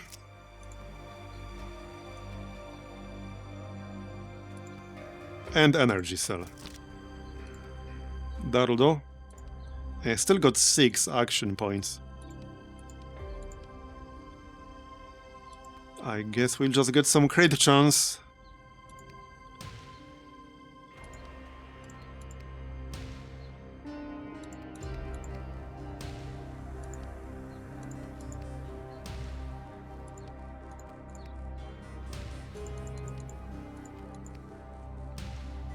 That'll do. So, food.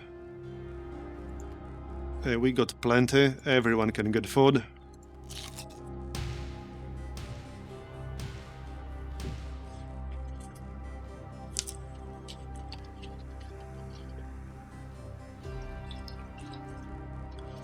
So, let's see.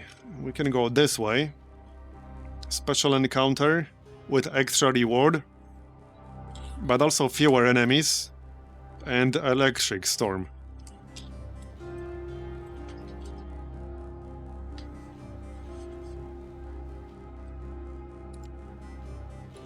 Sure, that sounds interesting. Let's do this one then.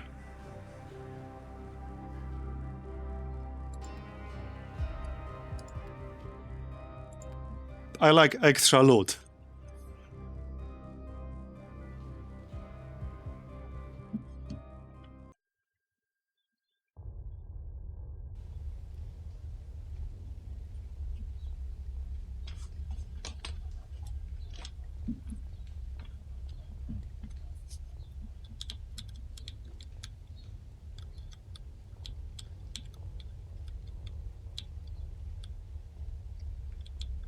Right, so there's the exit.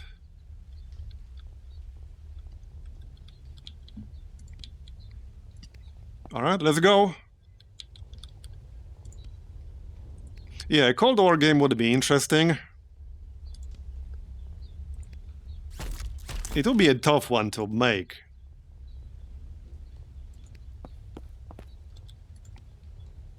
It's one of those concepts that sounds interesting on paper, but it's not easy to make it work in practice.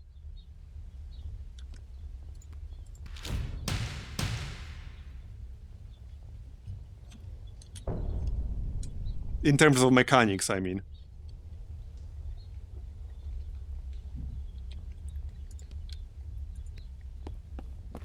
Right, so there's supposed to be a special encounter here. Alright. That might be it. We'll find out.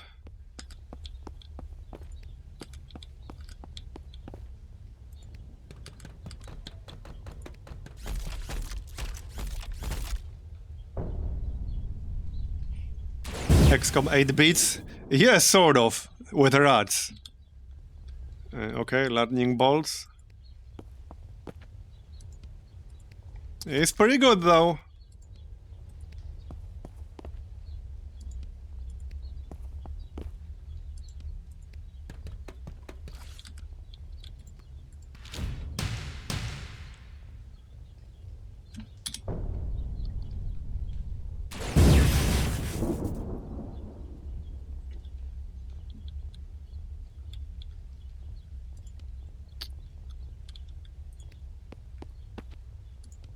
Okay. I assume something will show up when I interact with whatever this is. That's probably going to happen.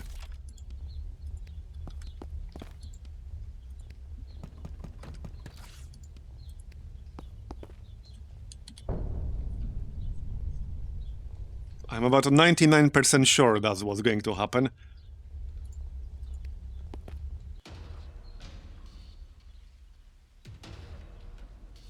Yep. Well, that was quite predictable. Time for a Giga Overwatch party? I think so.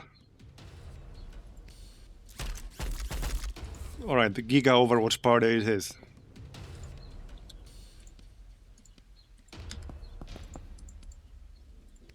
My favorite kind of party. Oh yeah, now I have 2-tile range with this thing. That's actually amazing.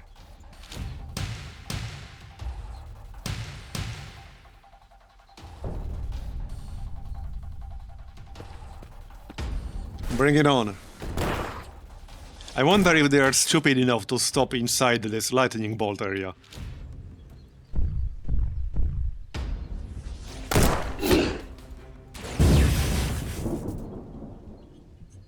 Okay, that wasn't as much Overwatch as I was hoping for.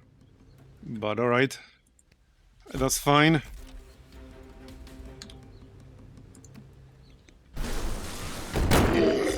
Bye-bye. And we got refunded. Nice. One more? Okay, somebody finish him off.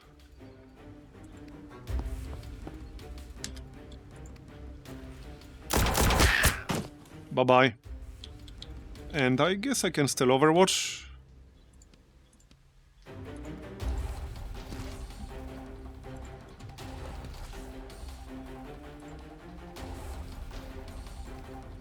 Sure, we can do that.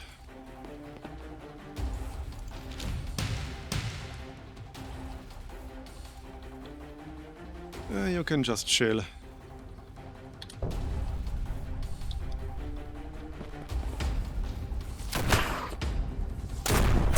Got him. So what's going on here? I can't actually interact with this. Oh yeah, I can. Just not with the bot. Hello? Finally, we're trapped in the sewers below.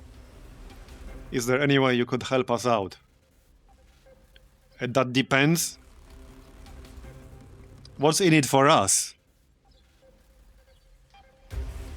There are some sewage control levers nearby. I guess he might give it a shot. Aha! He said might, not well. That's the operative word, might. I didn't say I will, I said I might. Alright.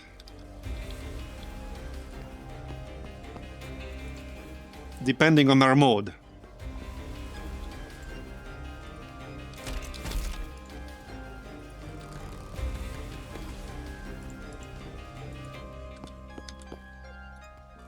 Oh yeah, vent.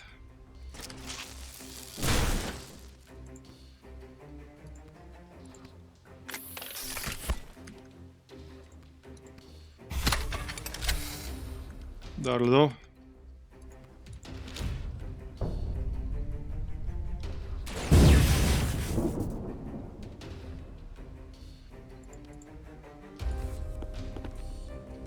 Don't tell me this is a puzzle of some sort. Where you have to figure out the order. Nothing happened? Yep, it is. Well, sorry, we tried. Nothing happened. We'll just leave them down there.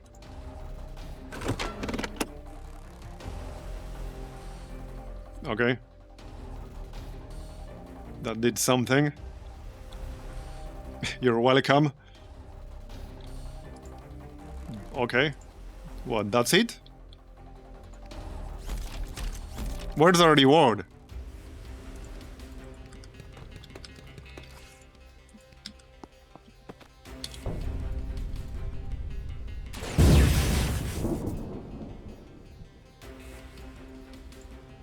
Yeah, I guess that was it. Where's my reward, you bastard? Now I regret helping him. I feel used.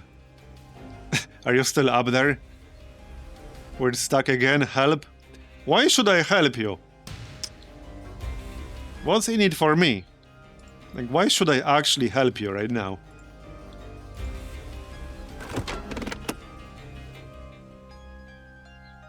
Nothing is happening. Well, it serves you, right?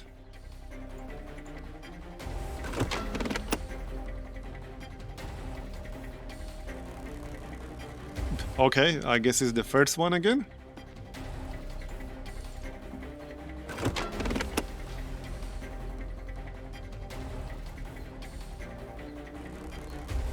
Oh yeah, and we need to use the power station.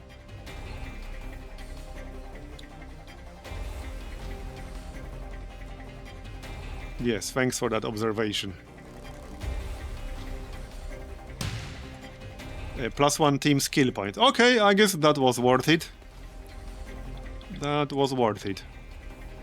Let's go use the power station real quick. Medical supplies.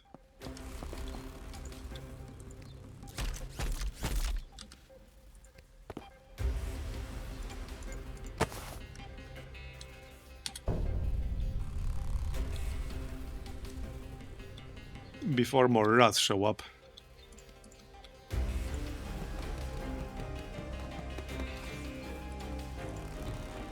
Alright. Where's the exit? Over here. So this way. This way. Don't stand in the lightning.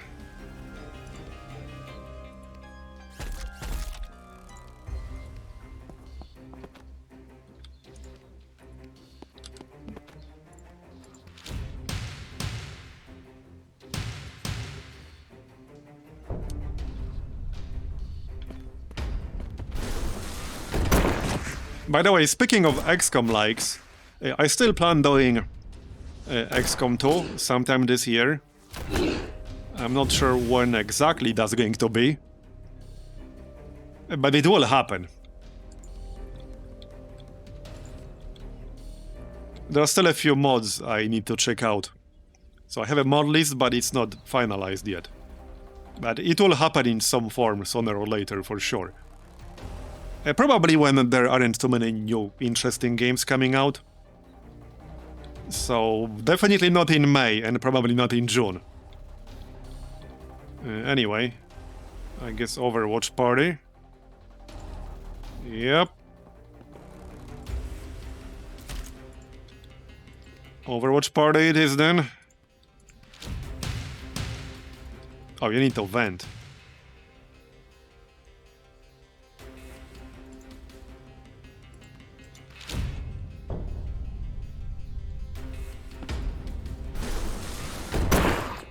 Bye-bye. One down, thousands to go. Hey, I'm the one supposed to be shooting you, not other way around. That's some big lightning. Okay, new level available on the bot.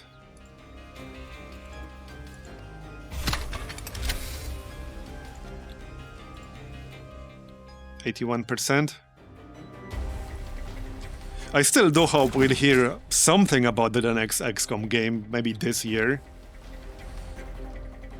I don't expect it to come out anytime soon, but damn it, I'd like to hear that it exists, at least, you know?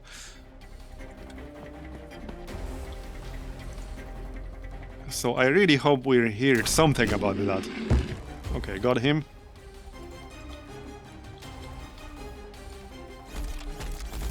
Next XCOM game is cancelled. You take that back. You take that back right now.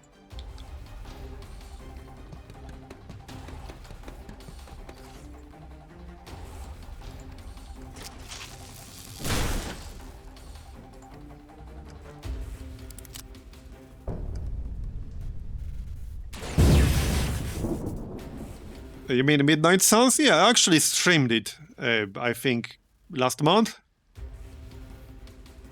I streamed it for a while. Probably about 15 hours total, something like that. The gameplay was fine, but it's no XCOM replacement. Like, the game was fine. The problem with the game, it was not that it was good or bad. The gameplay was fine. For me, the problem was that I want my XCOM fix, and that was not it. So, that was my problem with it.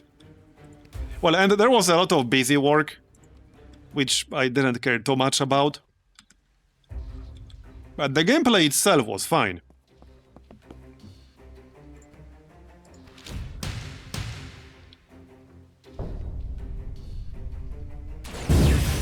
One of the things I didn't like too much was that if you wanted to play in like anywhere near optimal way, you pretty much had to alt-tab out constantly to look up like various lists of things to do and to use, you know, in between the combats.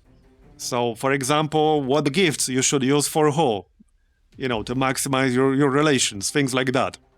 Obviously, you didn't have to, but unless you had an amazing memory, yeah, you pretty much had to. So there was a lot of alt-tabbing involved. Again, like, you didn't have to, but unless you had an amazing memory, you would be missing out on, like, a lot of relation points, for example. And you might not even unlock some things if you didn't know what exactly you're supposed to do. Yeah, kind of like Curious in Darkest Dungeon. Yeah, the dialogues were not great.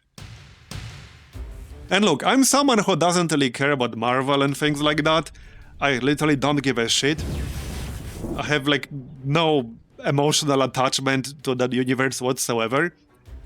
So for me, that was not part of the equation.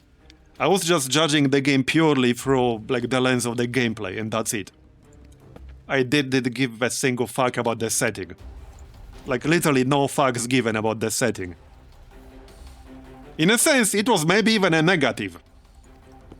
Maybe it was even a negative in a sense. Because I never really cared about, like, superhero stuff. And it's been everywhere for the past decade or so. To the point where I find it annoying as someone who doesn't care. But it's hard to run away from it in terms of, like, advertising and marketing. So, in a sense, I could even frame it as a negative. You know? I definitely didn't really care. So, I was just judging the game purely through the gameplay and nothing else. And there was a lot of busy work. At times, it definitely felt like the game is wasting my time a little bit. You know, in between actual missions, in between actual combat. There was a little bit too much running around and doing random things at times. I don't mind, like, base management and stuff like that. Like, I like that part of XCOM, for example. I certainly don't mind. But for me, that part of the game took, like, a little bit too long. And you couldn't really ignore it, because it had a direct impact on how strong your group was in combat.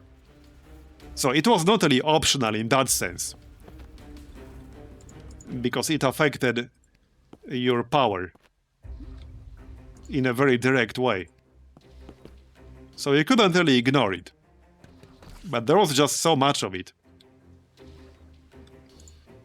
And in a sense, if you wanted to, like, minimize the amount of time you spend doing it, you pretty much had to look up, again, various lists. Like, who likes what? Who likes which gift? Like, who likes which hangout? Or even what dialogue options you should go for. Because depending on which dialogue option you used, you might get a bonus, you might get a penalty. So in a sense, if you wanted to save time building up your relations, you had to constantly alt-tab out to look things up.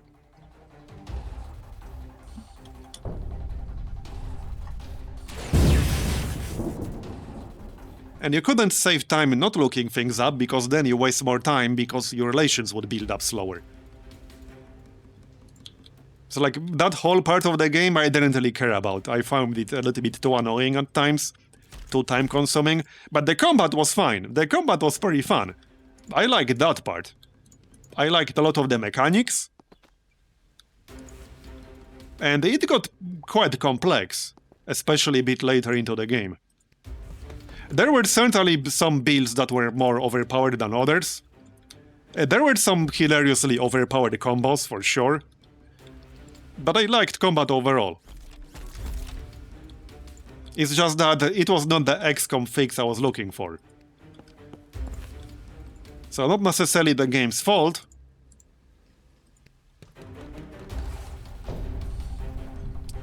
But on the other hand, I feel like especially a lot of the early like marketing was aimed at the XCOM crowd.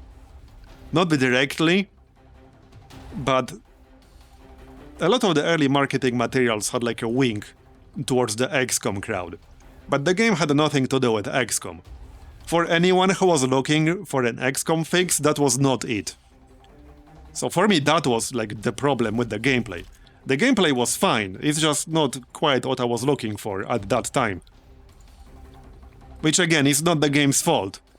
It's just that I think they set the wrong expectations early on. That's just my opinion, but I do think they set the wrong expectations early on. Especially since, like early on, long before release, they didn't really clarify what the gameplay would be like. You could kind of guess.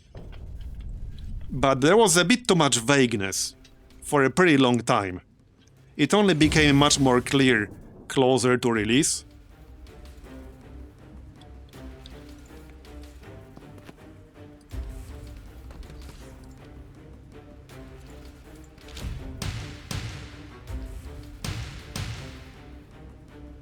I think if the game came out at a different time,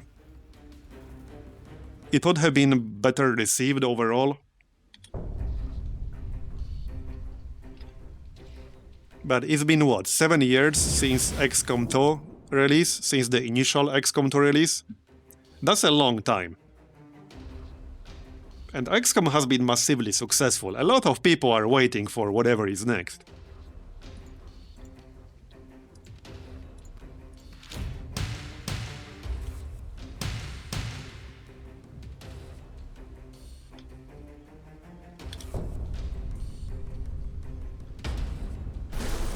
So overall, to sum it up, not a bad game, but I think it was the wrong game at the wrong time. At least for me it was.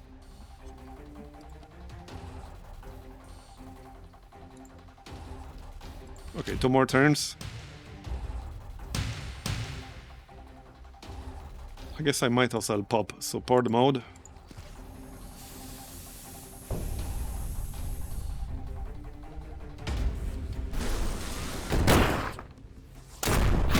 I can't even see what I'm shooting, but we're shooting something, clearly.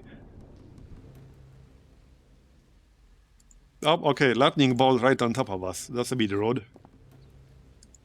That's a bit rude.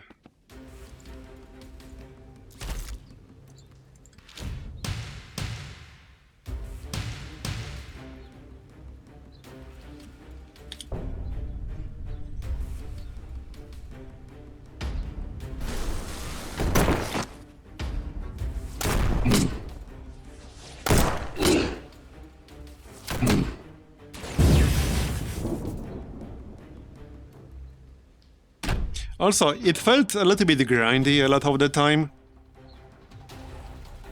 I would have to check how much time exactly I got in it, because I played a little bit more beyond what I streamed.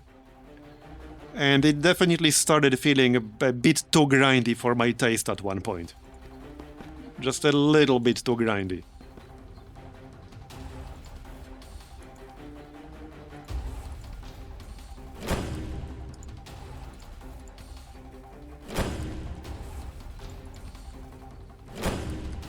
And again, you could make it less grindy if you looked up like every single choice that exists.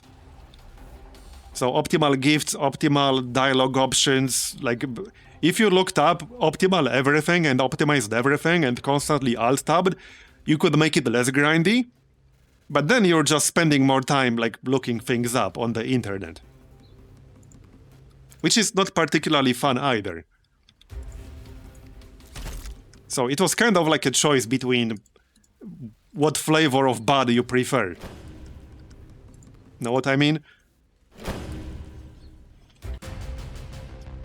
And it's a bit of a personal pet peeve of mine when I have to constantly alt-tab out of the game to look something up.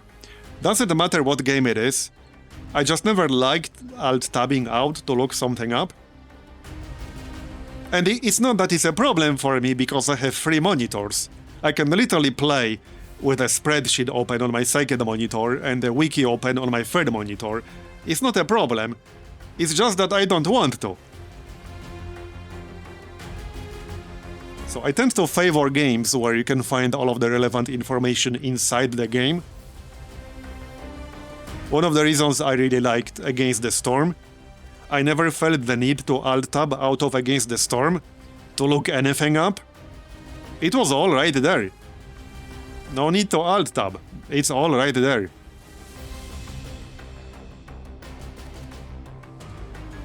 Second monitor is Discord. Yeah, I mean, you're not wrong.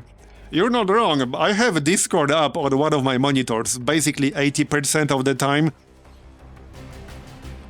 Not when I'm streaming, so right now I don't. I have a dashboard on my second one and OBS on my third one. But when I'm not streaming, I usually have Discord up on one of them. Honestly, I don't know if I could use a PC now without at least 2 monitors. When I went like somewhere for an event, at least before 2020, so when I traveled somewhere for some kind of event and sat at some PC they provided, and it only had 1 monitor, that felt like using a PC like without an arm or something like that. I don't know. It felt super awkward. I was like, how am I supposed to like use this with only 1 monitor? Like this is literally unusable. I'm just so used to having 3 monitors now. Like, I literally can't use a PC with a single monitor. I just can't. It's not enough real estate. I need my real estate, damn it. At the very least, if it's a single monitor, make it an ultra-wide.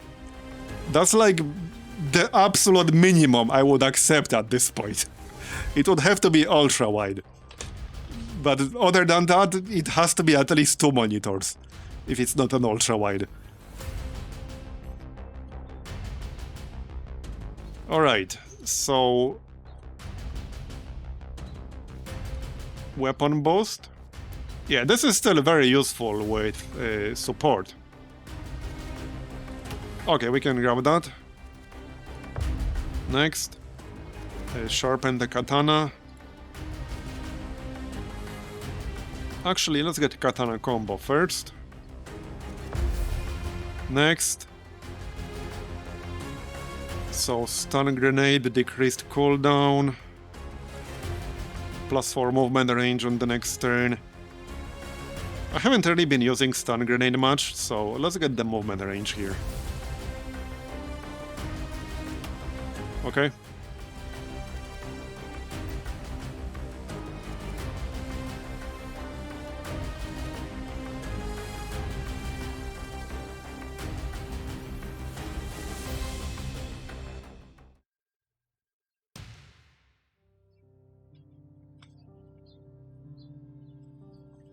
All right.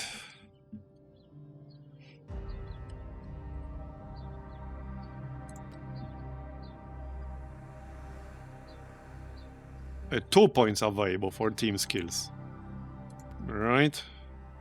I need to unlock more stuff in here. And I don't have any unlock points available at the moment. So... Well, stress hasn't really been a problem. I assume it might be a bigger problem on hard.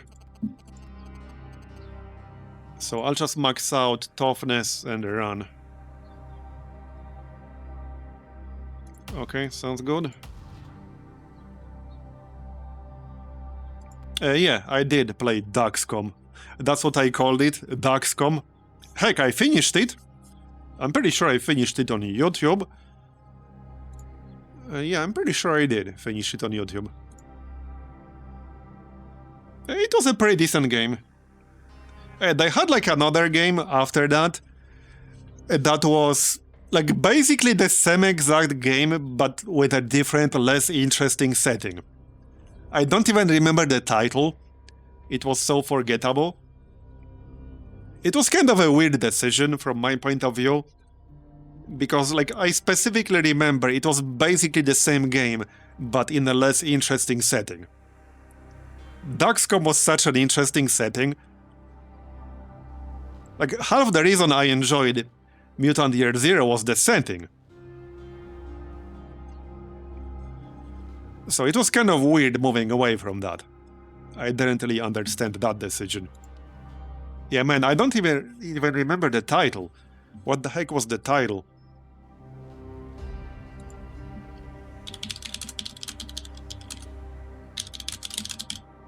Okay, hold on. I need to look up the title. It was so forgettable, I don't even remember the title. I can't even find it in Google at this point. Yep.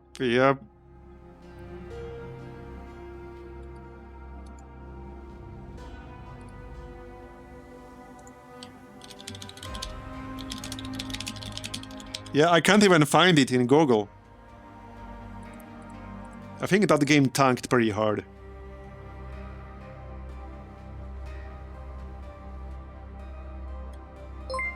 Yeah, I can't even find it.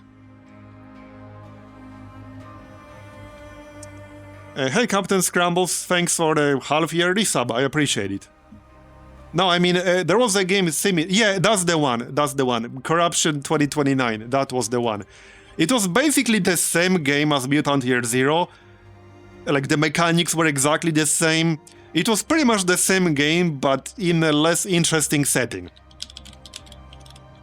That's basically what it was. Which I found really, really weird. Because again, Mutant Year Zero was such an interesting setting. And then they basically made the same game, but less interesting. Like, I really didn't understand that. It was such a bizarre decision from my point of view. Yeah, I'm pretty sure that game tanked pretty hard. It must have tanked pretty hard. I remember trying it for a little bit. Briefly. Anyway. Back to Ratxcom. Let's see. Let's heal up a bit.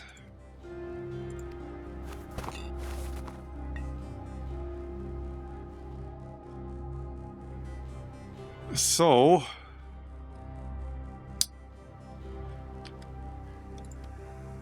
where are we going next? Yeah, here or here. One more mission before the final location of this chapter. Enemies are immune to being stunned, or grenades are unusable. Okay. Yeah, probably enemies are immune to being stunned. I'm not going to do a mission where grenades are unusable, are you crazy?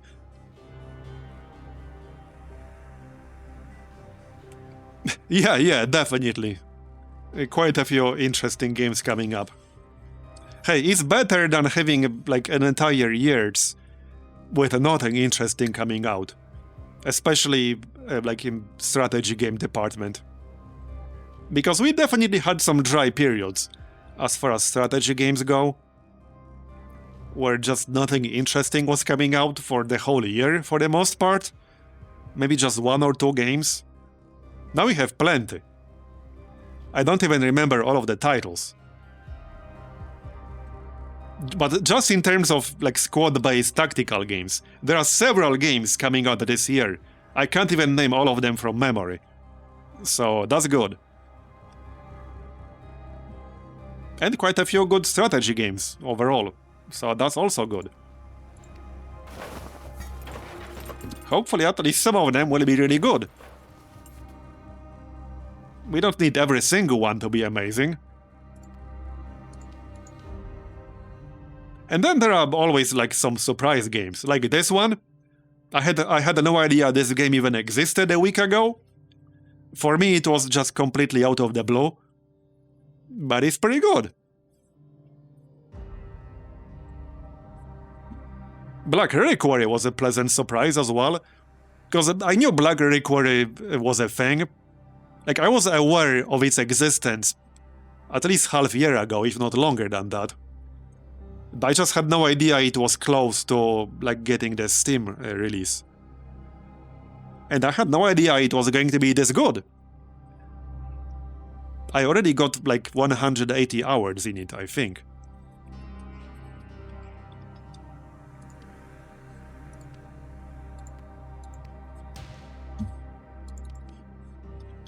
Alright, so Katana... this game here, the one we're playing? No, I don't think it's early access. It's just a game. And it's pretty cheap, too. Yeah, no, it's not early access. It also has a demo.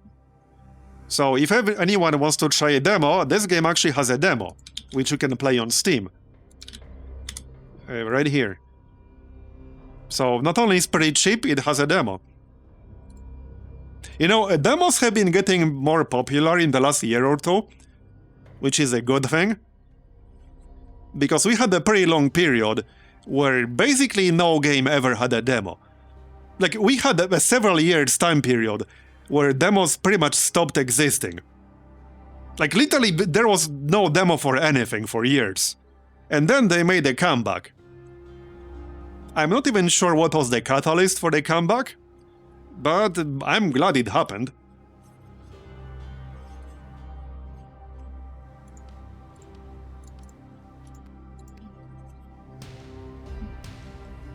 Alright, more hit chance.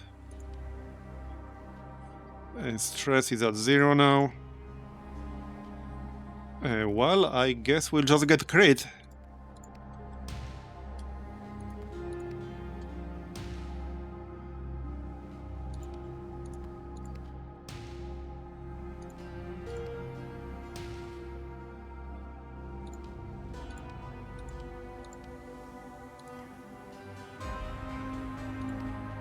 I think part of it...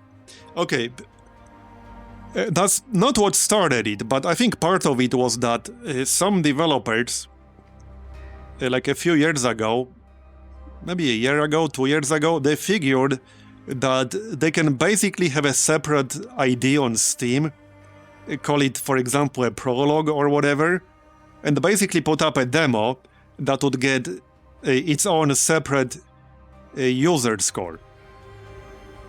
So you can have what's basically a separate game, a separate entry in the Steam database, call it, I don't know, you can call it a Prologue, whatever you want. Some of them just call it a demo, some of them call it a Prologue, but it's basically a demo, it's free, and it gets its own separate user score. So that method of running a demos got quite popular with quite a few developers. I don't know who started it, but it's been a thing. And that way, they also got some extra exposure on the Steam like front page, if it got popular. And you can get quite a lot of traffic from that.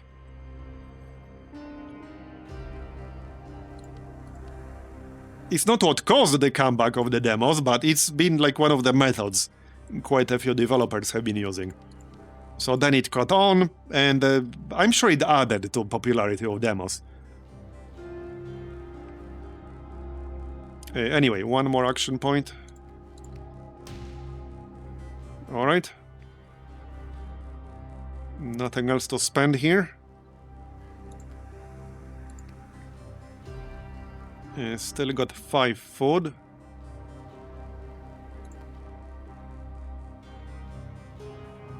Right, no need to use all of it.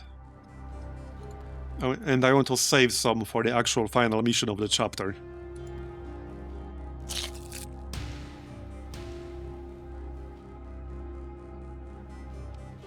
So we got one more mission, and then it's the end of this chapter. I guess we'll do this one. All enemies are immune to being stunned. Which is better than grenades being completely unusable. I like my explosives, alright? Hey, killing the enemies is form of a stun, right? Being dead is a form of a stun. It's a special case of being stunned permanently.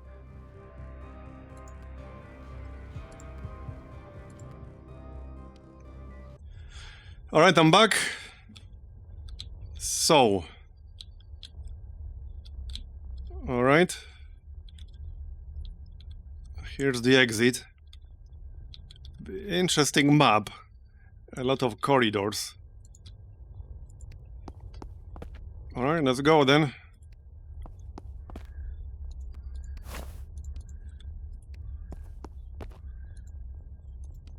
I haven't been using run much, but yeah, it's a thing. It's free uses and extends movement range. I should probably be using that more often.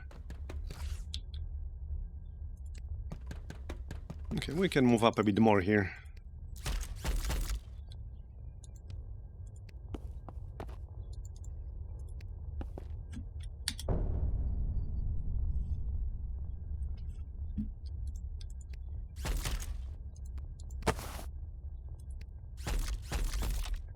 Looks clear.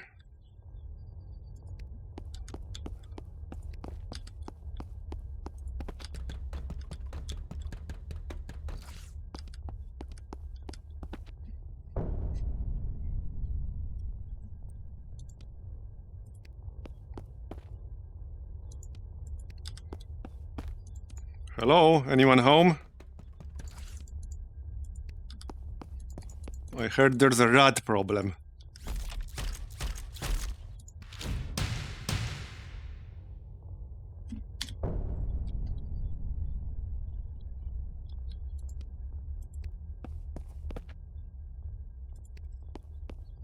Well, looks clear still. Chop chop.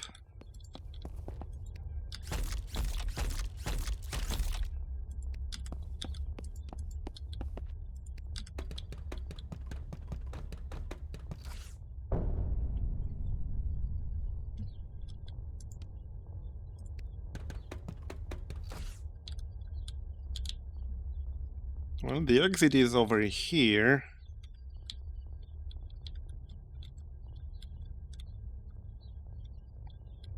We got the weapon upgrades over here. And powered station up here. I should probably grab both. We should be seeing them by now. True, true. And no, it's not. Varazir, it's not.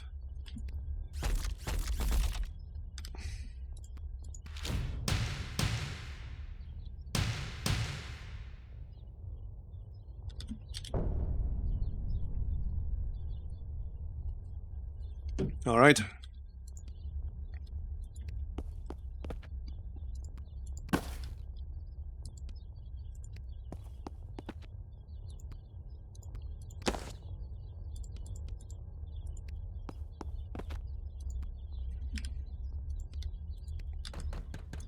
So, not much so far.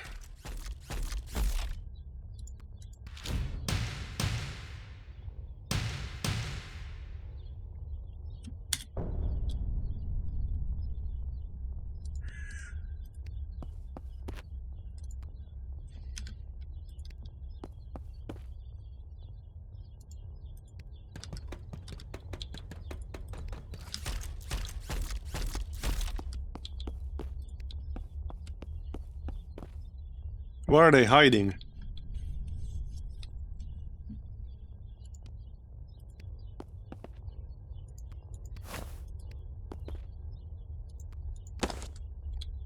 They're scared, clearly.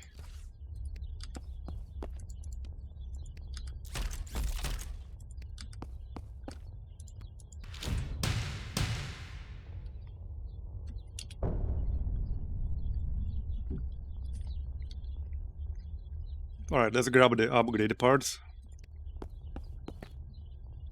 Still nothing. Okay.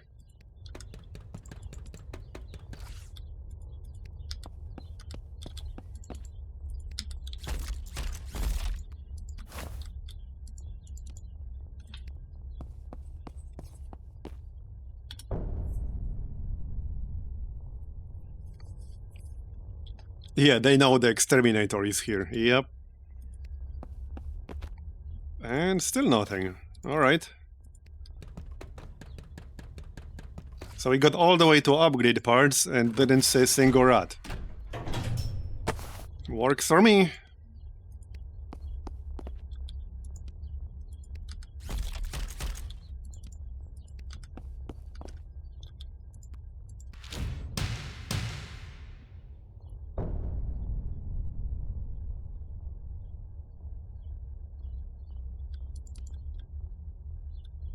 Okay, let's speed this up.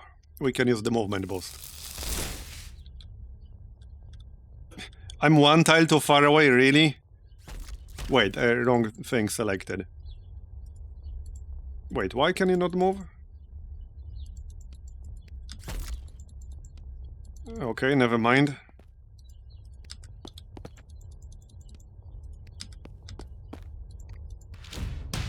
It's not like there's a whole lot going on.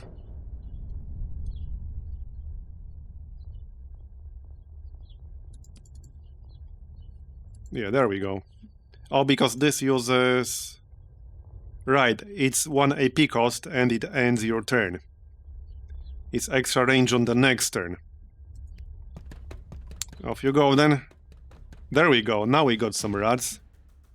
About time.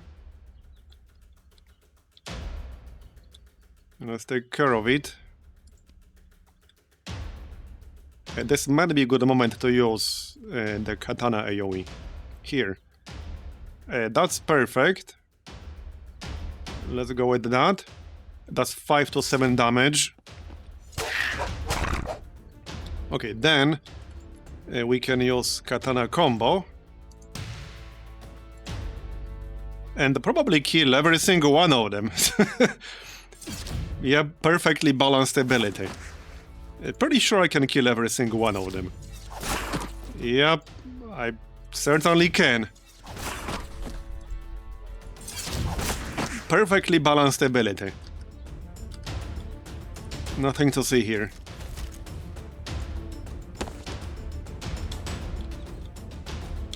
Enemies? What enemies? I'm not seeing any. Are you seeing any enemies?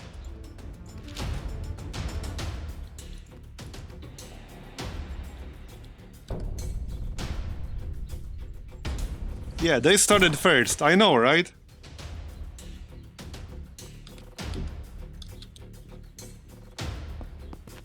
Okay, let's wait for the bot. I suppose I can move in this direction a little.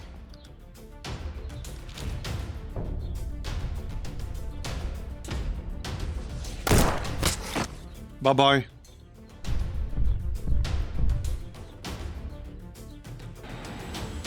Okay, that's done. I might as well kill this guy.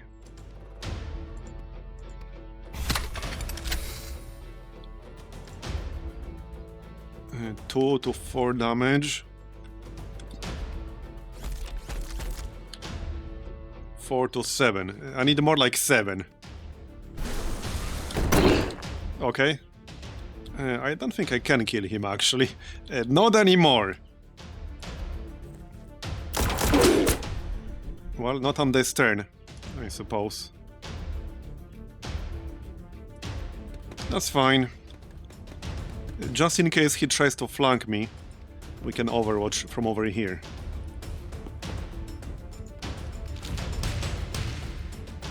If he moves forward, this should actually kill him. If he tries to, like, attack me from the flank. Yep, okay, this should kill him. One more.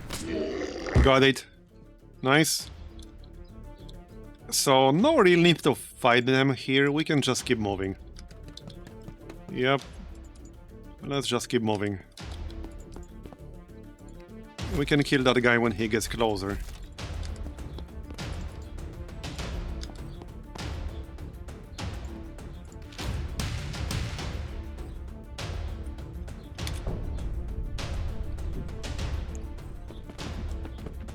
Bomber.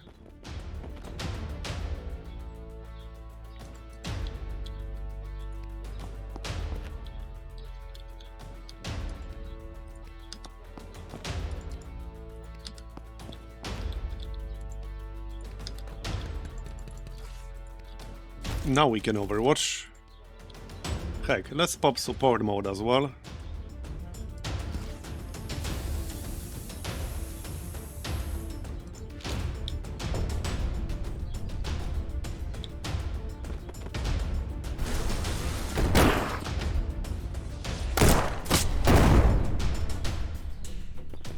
One down, thousands to go.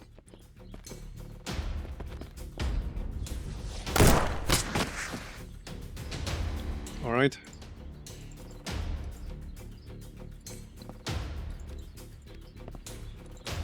Yeah, just let them come one more time.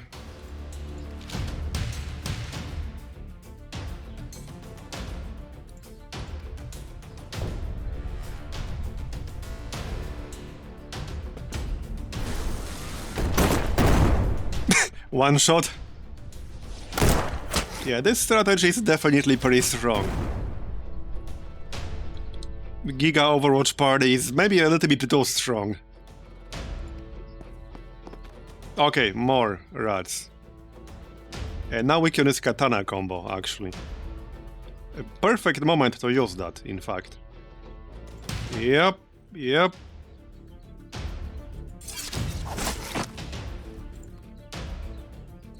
I can probably kill every single one of them like this. Maybe do some damage to the rat ogre first, with somebody else.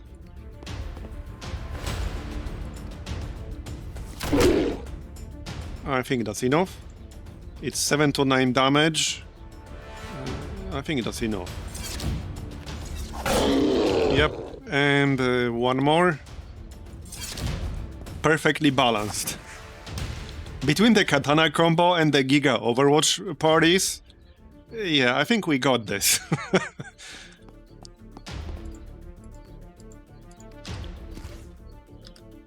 There's not a whole lot that can threaten me right now.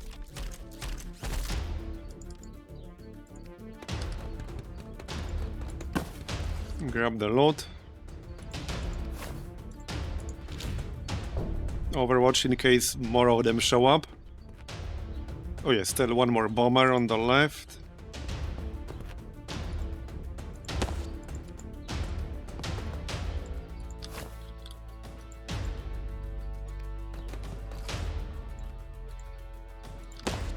More loot.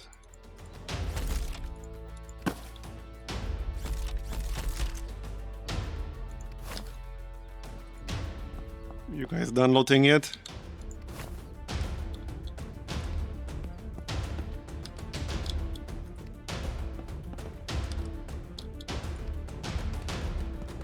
And we're almost at the exit.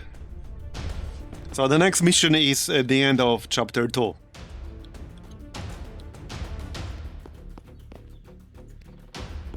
The last one was like the bridge, which was pretty interesting. We'll see what this one is about.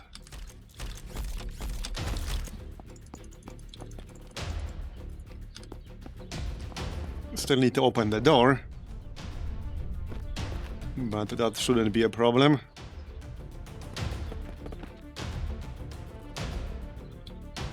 This is a good spot for a Giga Overwatch party.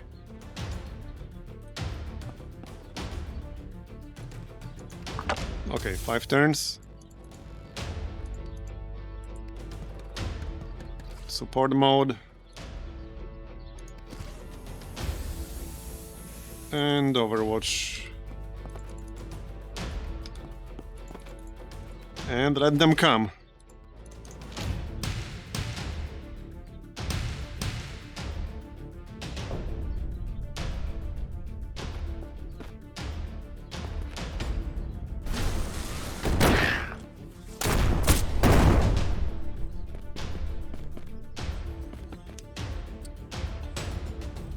And I think part of what's making this strategy so good are the accuracy bonuses that I'm getting, also from like the camping skills.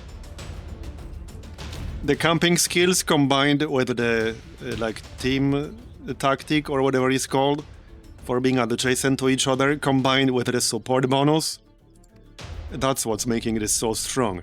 I'm basically stacking 3 different bonuses on top of each other. And as you can see, I basically can't miss with reaction shots. Imagine that's how it worked in XCOM 2. Imagine you couldn't miss with reaction shots in XCOM 2. That would be pretty powerful.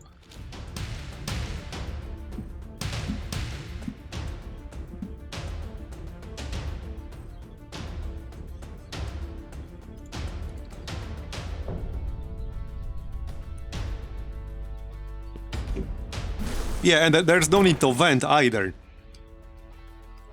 Because the support skill from the bot is preventing us from gaining any hit. Which means I basically have unlimited ammo.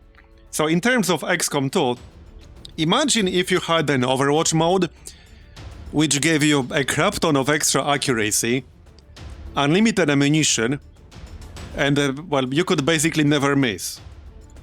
And you could get more than one reaction shot per turn with every character. That would be insanely overpowered. But that's basically what this is.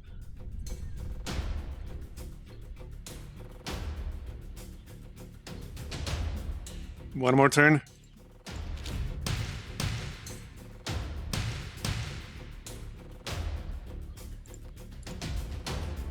The only downside, if you can call it that, is that I can't have everyone in cover if I want to use this. Some people can be in cover, but definitely not everyone. But it hardly matters if everything is dead before it can take any shots at me.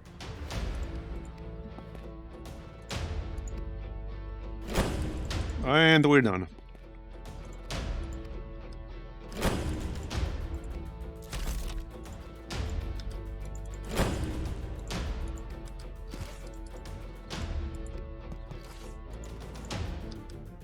Oh yeah, it's definitely fun.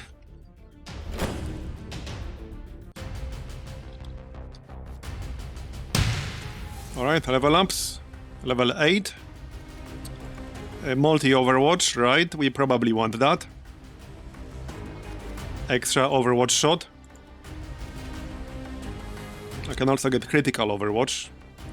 Well, first, let's get the more Overwatch shots. So, there you go. Next. Untouchable, Blade Overwatch. Yeah, I don't really need the Blade Overwatch all that much. Let's get Untouchable. And for the bot, not much I really need on him anymore. What's the final upgrade for the stun grenade?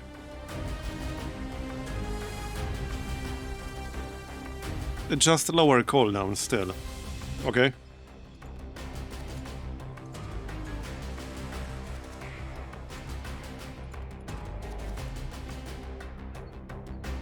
Oh, increase defense by 40, enemies always miss their first one attack. Okay. Sure, and this is passive. That works.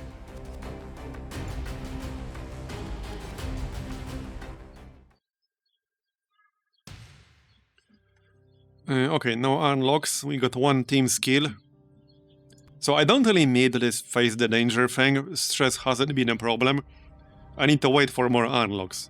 So, I'm going to save this point for now. Yeah, so here's one bonus I'm using. That gave me plus 20% to hit for Tilly, plus 18% to hit for Gideon. And yeah, then I can stack practice accuracy on top of that, which gives me another plus 10%.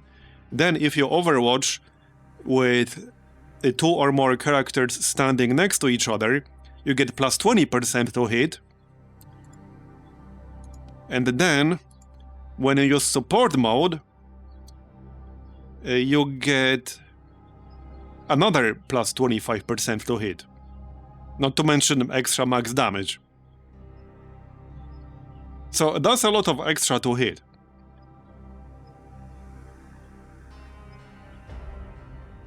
That's 45% just from support mode and the bonus for standing next to each other. And then on top of that, I have plus 28% right here on Gideon, plus 20 on Tilly. So that's a lot of extra accuracy. And then I can also get aim for the specific weapons. Like over here. I've got plus 10% on this weapon right now.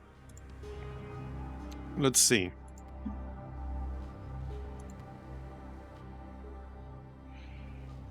Well,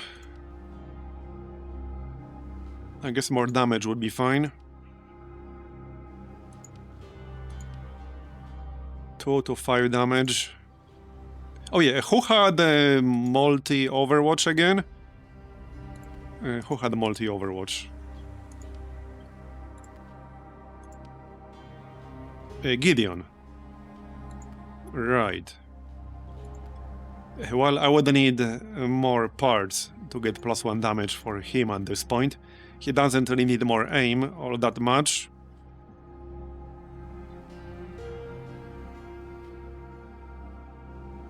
I might just save my upgrade parts for now.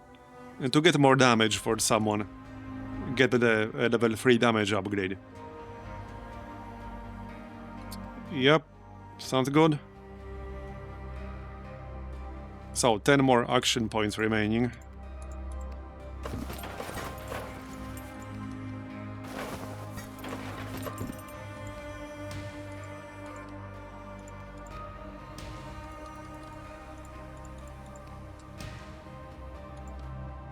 Katana.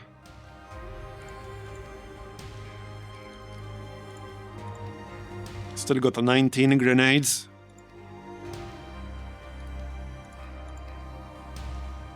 Alright. So, let's finish the chapter now, shall we? 11 food, so we'll give everyone a dodge bonus.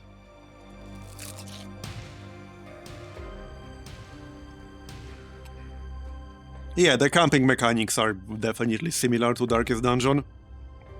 New vermin activity, Armored Rats. Enemies may now have an extra piece of armor. Right, I don't have too many ways to counter armor other than grenades. I need some more unlocks. Right, so let's see what this is all about.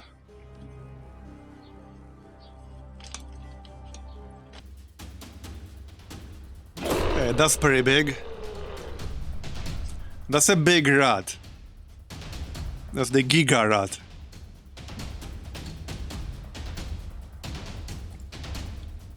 Well, alright. That looks fun.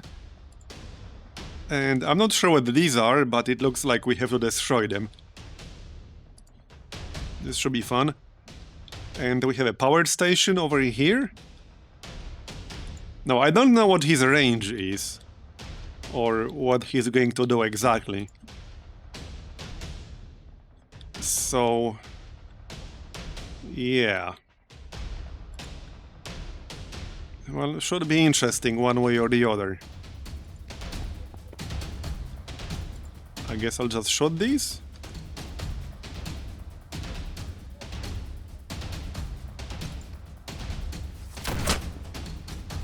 Seems like that's what we need to do.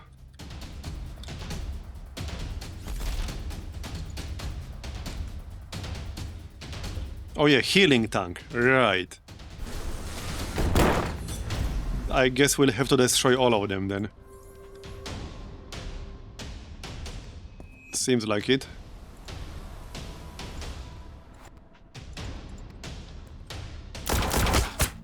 Yeah, this is where the armor might be a little bit problematic.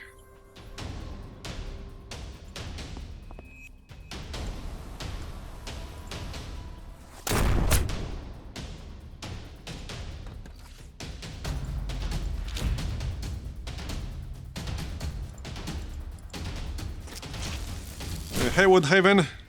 Looking good so far. I'm going to assume he will summon friends. Rocket barrage, alright. Let's see what he's doing. So I can't camp in one spot and use support mode. Oh. Alright then. Let's focus on one tank at a time.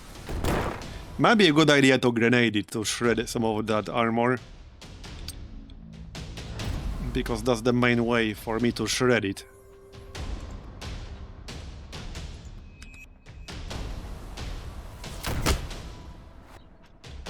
They do have a lot of health.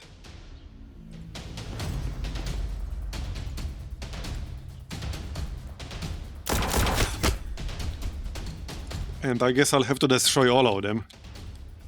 At least looks that way.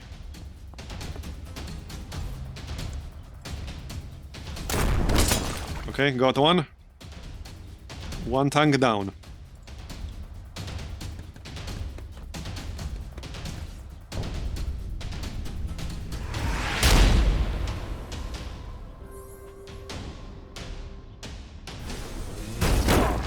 Okay, yep, now he's shooting me directly.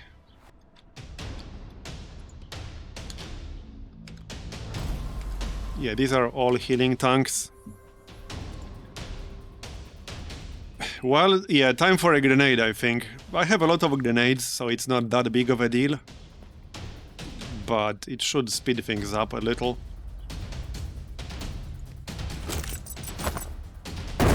There you go.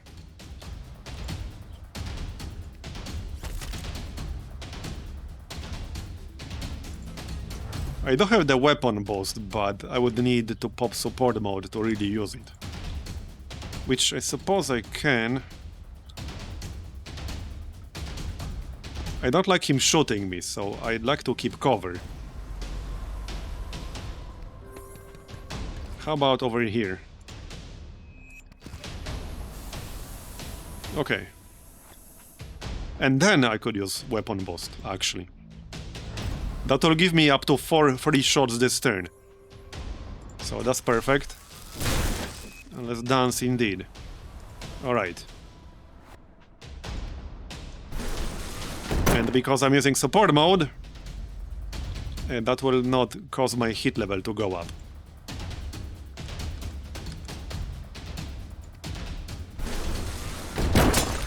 Okay, got it. 9 damage. Nice. Next.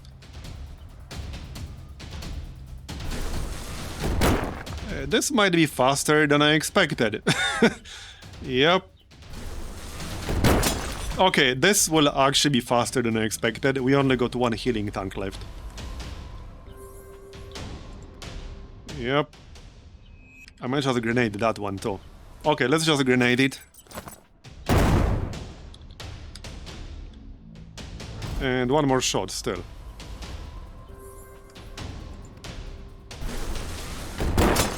Got it. And now we got all of them.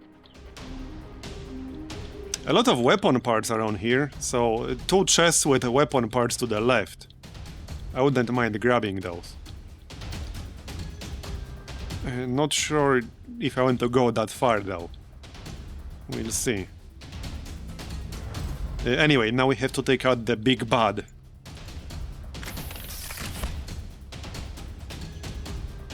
Am I in range? Not like this, no.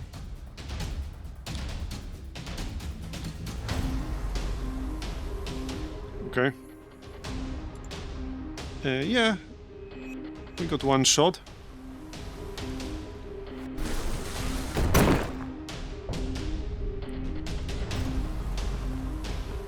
Okay, now he's calling some friends.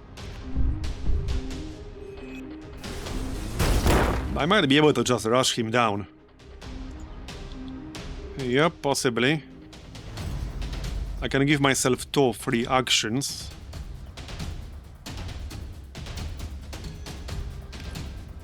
I could throw a grenade at him as well. Okay, let's throw a grenade at him.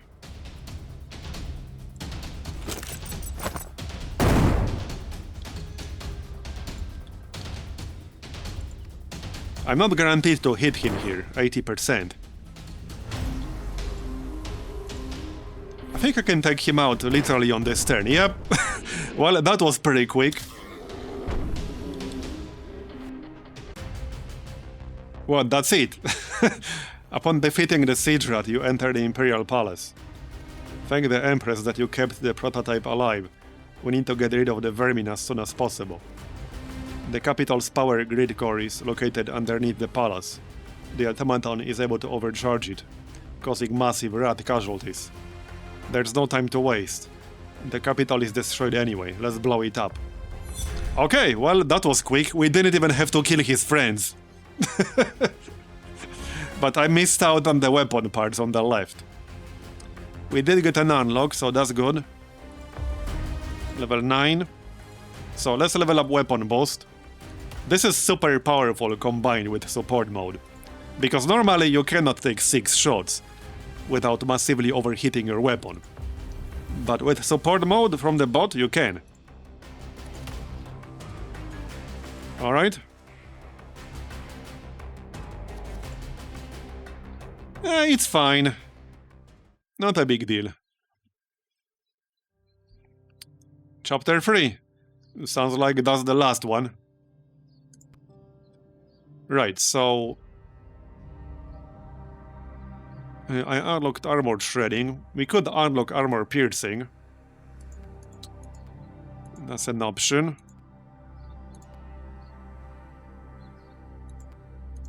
Or some team skills.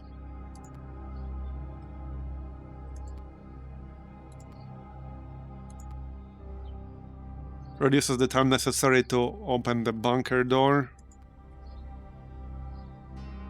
Yeah, I wouldn't mind some armor piercing damage.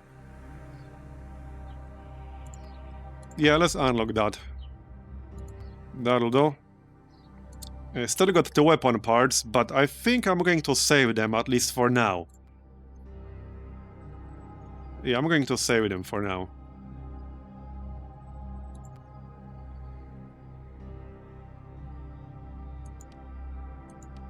Because I want to upgrade some of the damage to level 3.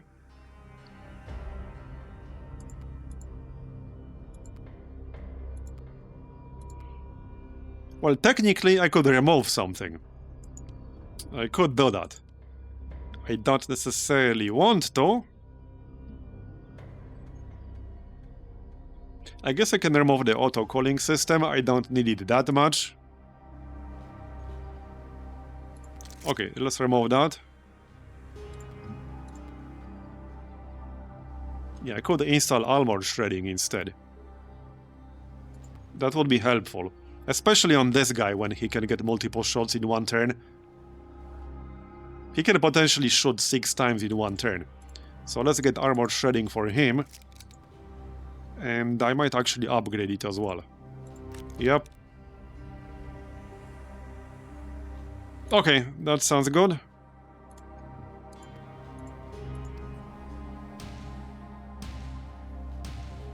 More hit. Some healing, perhaps. There you go. We still have 16 grenades.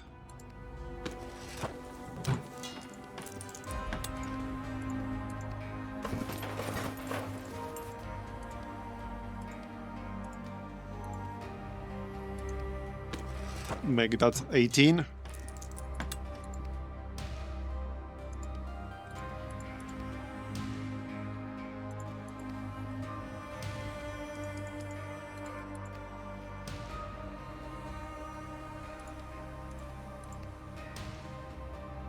Alright. So we want you to use food. We can get everyone to use food.